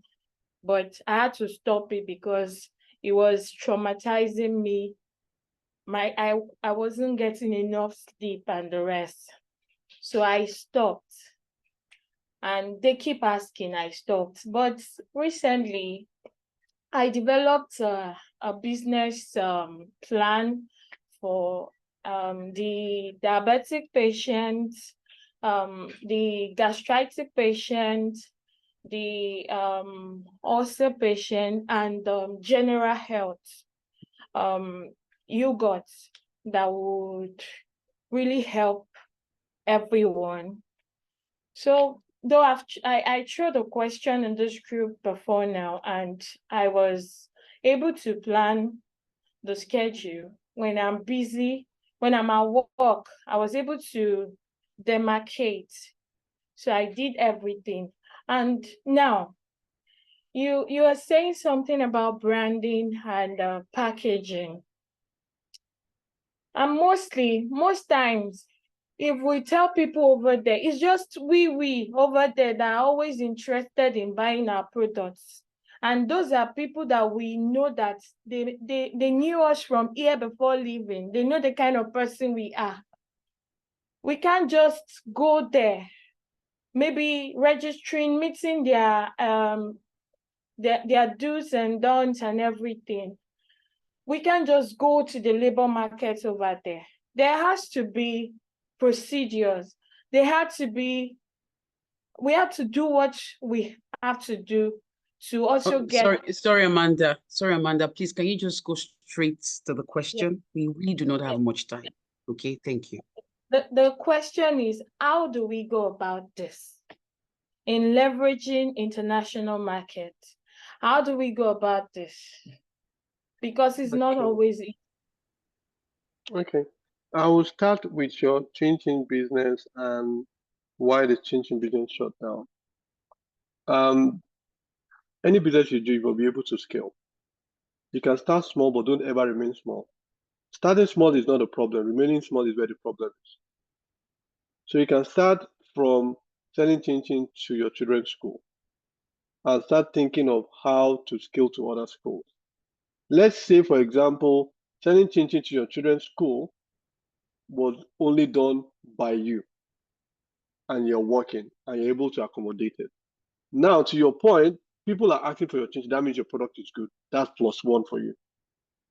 Yep, you started small. Now it's time for you to scale. You now, for example, got another school that wants you to start bringing chin-chin to them. You don't have any other choice to try and employ someone because you're now scaling to 2 schools as opposed to 1. All right? That scaling reduces the pressure on you. Do you understand? And all you're trying to do, and I like the fact that you said that you don't want to dip into your salary. A business must be able to sustain itself. The day your business stops sustaining itself, you should go back and recheck it. If you keep putting money into the business and you're not taking anything out, you should go back and recheck those business. So going back to what I was saying, now you've seen that people like your chin-chin. You are, for example, you're supplying your children's school. Now you've gotten another school. Gotten another school meaning you are scaling. Your business is growing. That means you need more people to join you. At least bring one more person. See the way it is. Do you understand? See how that production, your production has increased, meaning your revenue has also grown. Because you're no longer selling 10, you're now selling 20. Because it's now 2 schools. Your revenue has grown. So now you've employed someone, you create employment for someone. Do you understand? Reducing the pressure on yourself. Now, there is always a time in business that you need to answer as a trainer and become a coach. The problem with all doing business back home that all of us want to be a trainer for life. There are times you need to stop. You know, there's a difference between training and coaching. There's a huge difference. There are times we need to stop being trainers and become a coach. The challenge you have with stopping your changing business, but because you want to continue to be a trainer. So when you started scaling, you have to employ people as your business as your business is growing. Train those people and on how to make your chinchi. You now start coaching them on how it's done, how your packaging is done, and everything is done. Before you know it, you are totally hands off the production of your chinchi. You are now on autopilot. Because you now have people doing the chinchi for you. And you are still focused on your career. You are making money, you are creating employment for people, and those people are making money. But the challenge is that we just want to do everything ourselves, even when we realize that our business is scaling. Yeah, we are power moms, but sometimes we can't be super. So sometimes you need to know how to delegate. Sometimes you need to know I'm growing. This is time for me to add one more person to this thing. I'm growing this time. I need 2 more people to this thing. Right? And to your point, people are already asking for your tea. That means your product is good. The challenge you had was the ability to scale and know when to bring in more people. So, and with your new idea of business plan for general health and all that, the same thing will happen if you don't know when to move from being a trainer to a coach, when to scale, when to add more people.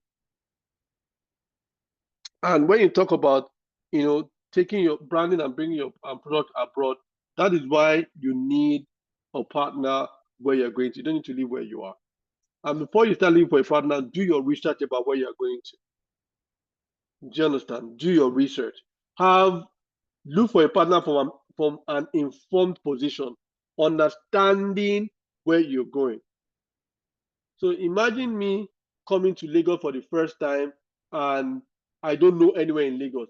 Even the person walking by me will see me, they will know that I look lost, that this person doesn't know anything. And that's when you see where people will take advantage of you, because we don't do research before we jump into something. That's where you see people taking advantage of you. But when you're looking for a partner from an informed position, you are able to have meaningful conversation with that partner. And the person that you're having this conversation with knows that you have a good understanding of what you're trying to say. That even gives the person a bit more comfort to do business with you, knowing that this person knows what he's doing. All right? So that would be my suggestion or advice to you. All right? Knowing when to scale, knowing when to move from training to coaching, and knowing when to bring people into your business. Thank you. All right. Thank you, sir. I'm grateful.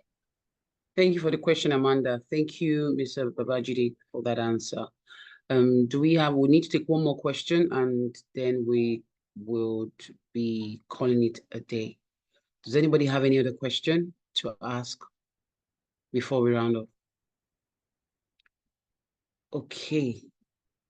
All right. So in the absence of none, I want to say a very big thank you to Mr. Babajide. Thank you so much. Before we round off, yes, I was hoping someone would ask a question so we don't take too much time. So I just want to add a little bit of insight to what you just shared. For someone who doesn't have a personal business, for instance, you don't have a business you're pushing and you're looking, how can I actually leverage all that he has taught for my own personal brand? He mentioned a lot of things about personal branding, being known for something. And I also see how we can amplify African voices and influence government policies. Because back at home, for instance, you're transacting with someone abroad. I remember when I gained scholarship in a school in Berlin to study software engineering, and they sent a gift box to me, right? So merchandise and everything. And they were ready to cover the cost for logistics. But getting them to send the money to me in Nigeria, you say you have a dollar account, God will just help you with that one. Getting them to even, so we have so many domestic policies in our way already. And I really love how he was able to share insight on how to break those barriers to entry into the global market and how you can use your own personal brand to actually project yourself to the world, as it were. Yeah, so be a person of value, be known for something. Do you get known for something? And in our own little spaces, like he said something about branding your products. Really, it is, we cannot overemphasize it. It's something I also need to work on So you are pushing your product to the world. We don't have a space for Africans because we are known for quote and unquote wishy-washy jobs. But when it comes to maybe entertainment or fashion, yes, we are respected. But just commit to yourself, commit to your own personal life. I commit to actually doing this thing better, doing it differently. When I make that decision, when Rose makes that decision, when Tejumade makes that decision, when Oyin makes that decision, before you know what is happening, we're able to create some form of critical mass and gain some form of attention. Like, okay, something good is actually happening in this part of the world. It's something we need to really, really look into. And he said, if you have value, money will always flow in the direction of value. Slowly but surely, money will flow into the direction of value. And understanding how to network, and it cannot be overemphasized. Really, you have this quality, you have this skill, but you need like 5 skills to get into this space, but you only have 3. But you know someone in your space that has these qualities that if we put ourselves together and we partner on this. I used to be very, very nervous around anything collaboration and partnership because I feel these people want to use my head. Do you get? You don't have this access to enter into these spaces, but you know someone who you can collaborate and you make a formidable force. So it speaks to our values here at Palm Support Circle. Do you get? Leverage your relationship. Don't just be there alone. One of the speakers said something about when you get into a room, don't just be there alone. Bring out your hand and help people in. Because a day will come, your children will need to access those rooms. But because you've not helped anyone inside, there'll be no one there to let them in. And these things actually trickle down to every aspect of our lives. If you are known to be a bridge, you are known to be someone who helps to bridge the gap, you are somewhere you don't want to hoard. Everybody needs to have access to this thing because at the end of the day, it is for your own good. It's just like when you're in a group, you have a group work. You're not the group leader, but you feel if I don't pull my weight, let them not pull their weight. Now them sabi, that result will affect everybody. So you're a smart person, but because you feel every other person is going to gain from me, so let me just keep it. I will not share with anybody. At the end of the day, nobody is going to pass in that group. It has a ripple effect, really, and we cannot overemphasize this. It's not only for this group alone, right? In our personal life, let's be one to look into our relationships. Where can we leverage this relationship? What can I do for this person? What can this person do for me? Do you get? And when we have that attitude of exchanging value, the world will be a better place. And before you know what is happening, if we all have that mentality, and I think that is actually the fundamentals of our problems as Africans. Our leaders also, we can see that play on the larger scale, right? We are all about ourselves, my family, let me hold this for myself. We don't have that mentality of spreading these resources. We are not philanthropic in nature. And that is why places like America, they will always be ahead because they don't just think for themselves. They fund researches. How many researches are funded in Nigeria? That is why we still have issues as little as malaria plaguing us because we are not ready to, it is not affecting me. So it's not affecting my family. So I'm not bothered. And until we shake off that mindset, even in our domestic spheres, in our families, these problems will continue to plague us as Africans. So I just want to encourage us to not only hear all these things that have been said, but to actually practice them in our own personal lives, down to the municipal aspect of our lives, to how we raise our children.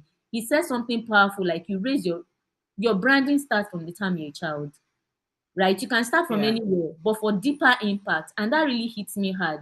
Like we are building our children for future success. We are building their future success from today. How they show up in school, how they show up they give them an assignment in school, like do a video, and you decided to make it more scooby. That is the little, before you know what's happening, that child will get attention. Like, okay, this person's parents, they have a way of doing things differently. And when you have that culture in your family, to seep into your children's lives, it will be installed and instilled in them. And that's how they carry this pattern through life and they become exceptional in all they do. So I just want to use this to encourage us to do better, to know better, and to always work on actually pushing humanity forward. Thank you all once again for joining in. Over all right, thank you so much, Henri. That's well, in short, we should just share the grace and go. You've said it, Lord. Thank you for that. But from what you said, I'm just able to get to ask a question, and that's to Mr. BABAJIDE, regarding the same branding you've been talking about. You in one of the statements you made, you said honesty is a brand or is a value.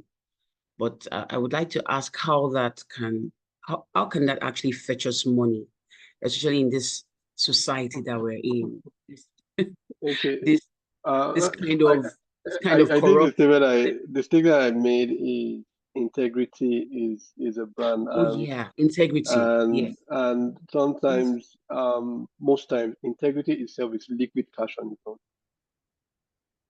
That is not every business that you need money for. You know, you dealt with one or two people, and you're straight, you're spot on. Everybody knows what you stand for and who you are. All right. Yeah, there are several funny people out there. Even here. Do you understand? The only difference between Nigeria and the Western world, they're all corrupt, is branding. They pushed out the narrative that they want you to see and hide the bad ones. Yeah. Branding themselves well. That's the only difference. I've lived here for almost 8 years or more. And several times they are putting out one politician or the other for doing this, for doing that, for doing that. But they will only push out the narrative they want to see outside there. Now, when it comes to integrity being branding on its own. So imagine you dealing with Irene for a while, and Irene knows you for your uprightness, that if Rose says good money, don't bother to go outside. It's already money. Do you understand? And, so is everybody here. And somebody was speaking of something that has to do with what you do. I'm just looking for someone that is very straight, that can do this thing for me. Because your name will pop up because of the way you've dealt with these people. That word integrity has become synonymous with your name. Do you understand? That is why I'm trying to remember this former USC chairman, something Kolawole, I can't remember. He was called into the government at some point, and the guy denied, said no, he can't come because of what he stands for as a person. He told them outright no. Do you understand? Imagine someone like Professor Wole Soyinka. I think he turned 90 recently, and I read something about him and all that. Do you want to start asking yourself, because how loud he is, how critical he is of the government, they would have offered him several roles just to keep him quiet. They would have offered him several things just to keep him, but because of what he stands for as a person, some of this government will know that, no, don't go near that man. It's a no even before you go there. This is what it stands for. So it's about who you are, what you stand for. And guess what? Everybody is watching without you knowing. Yeah, right. Everybody is watching without you knowing. Everybody. Your streets, your neighborhood, your household, your children, everybody is watching. Once that is the world for you. When I mean everybody is watching, I mean everybody is watching. So that is how integrity is a brand on its own. So let me put it this way. You buy a Benz and you buy a Toyota, or you buy any other car, and the Benz tells you that my car can do this, my car can do this, my car can do that. Without even driving the car, would you believe it? I should. You will, not that you should, you will. If you even make it to go and buy the car. Because yes, they build a kind of trust over time. Yeah, true. That this is what my car can do. So even if what they are telling you is not possible, you will still go and buy it and test it for yourself first. Because they build trust over time that this is what my product can do. Do you understand? It's just like, I read to Ada story, just like the medical space as well. Why do people recommend some surgeons? It's because of what they have done. There's a doctor friend of mine that I would never forget. And it's a funny story turned good, and I'll just share it here. My little sister was pregnant and she was ready to give birth. And I was out with the husband, and they just called us that, the water broke and everything. And we rushed down, took her to the hospital. General Hospital Isolo to be precise. On getting there, they told her the baby passed. That we should go look for some drugs to evacuate the baby. Driving, and I remember my doctor friend. I'm trying to remember his name. It's on Dr. Chibututu. I called Dr. Chibututu because I has dealt with him before. And Dr. Chibututu said, I'm in the US, but drive your sister straight to the hospital, to my hospital. Before I got there, the pediatrician was there. The people that give people injection to neutralize the body, everybody was already waiting. He didn't ask me to bring 1 naira. When we got there, the baby that was pronounced there was still alive. That baby is 10 years old today. Oh. It was the baby I was driving to go and buy drugs to evacuate. Something just got in my spirit to call Dr. Chibututu. And Dr. Chibututu in the US, before we got to the clinic, all the team that is going to work on my sister were waiting. That is the power of branding. We're waiting. If Dr. Chibututu was not a brand, would you be able to call those people to answer him once? That's why the fact that he's in the US.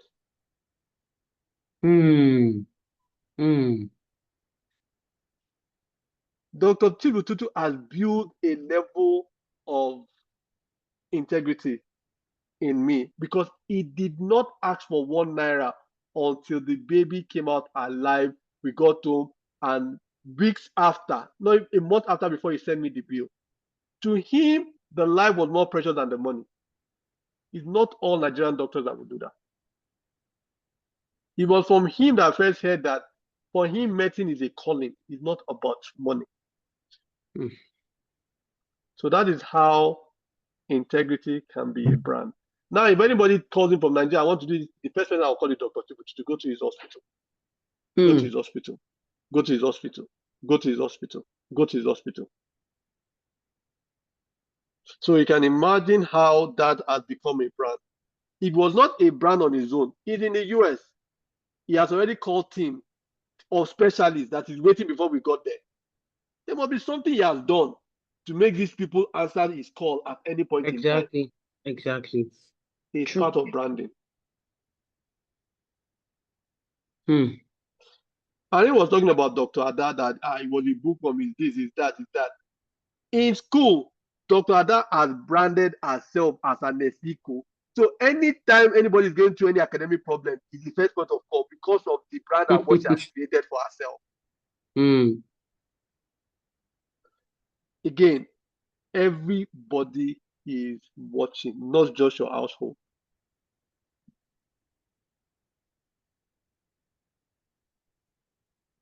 Every part of you, everything you do is a brand. It's now left for you to develop that brand and build it to something international. Thank you.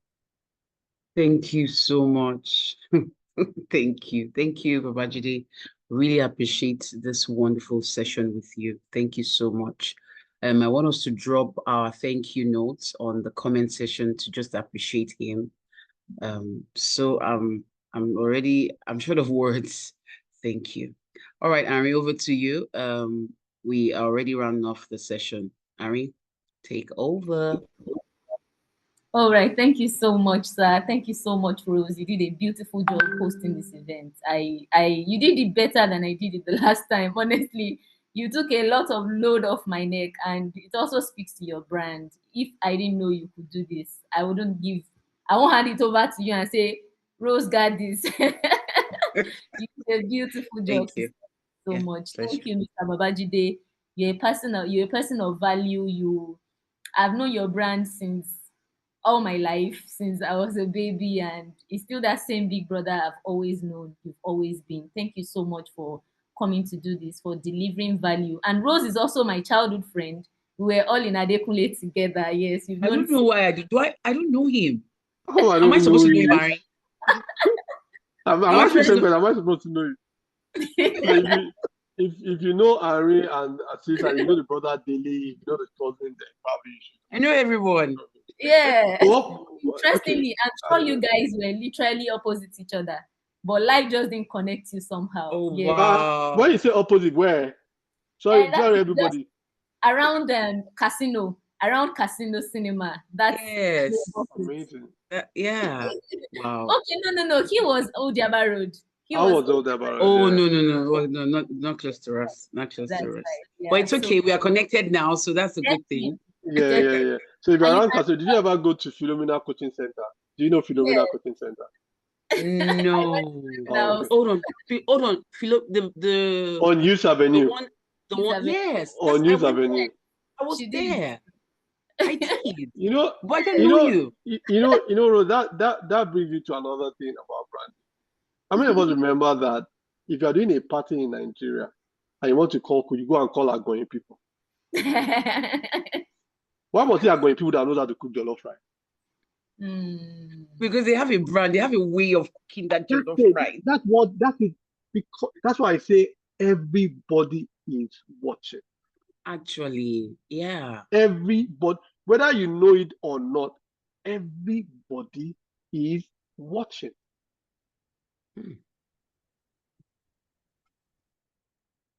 Thank you so much, sir.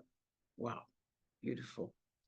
It's so profound. We will, if we continue talking, we will spend the whole day. We will not end. Honestly, we will not end. We look forward to extending this conversation beyond this platform. Probably set up an IG live where we talk about this thing extensively. Yeah.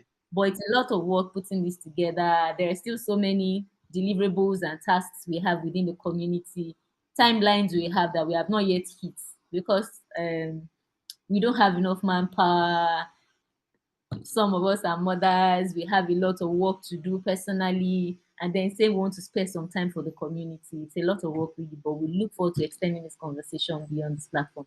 Thank you so much, sir, once again. Thank you everyone for joining in. We look forward to seeing you next week and to having a fuller room next week. Yeah, we look forward to a fuller room next week. Thank you once again.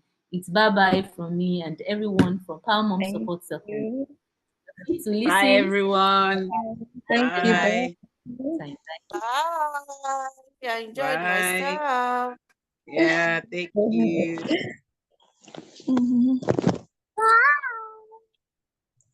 Bye. Thank you.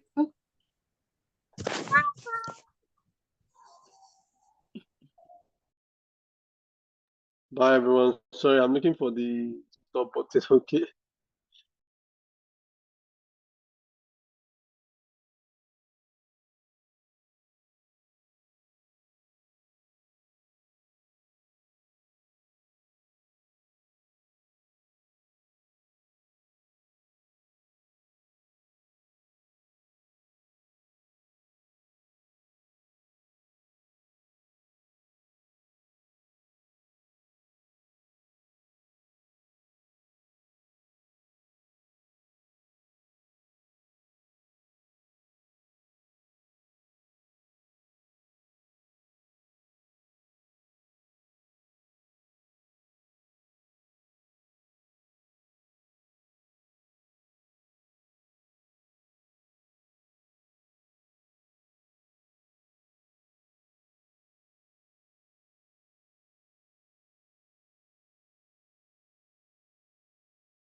Thank you all for joining. Thank you. It's bye-bye. Bye.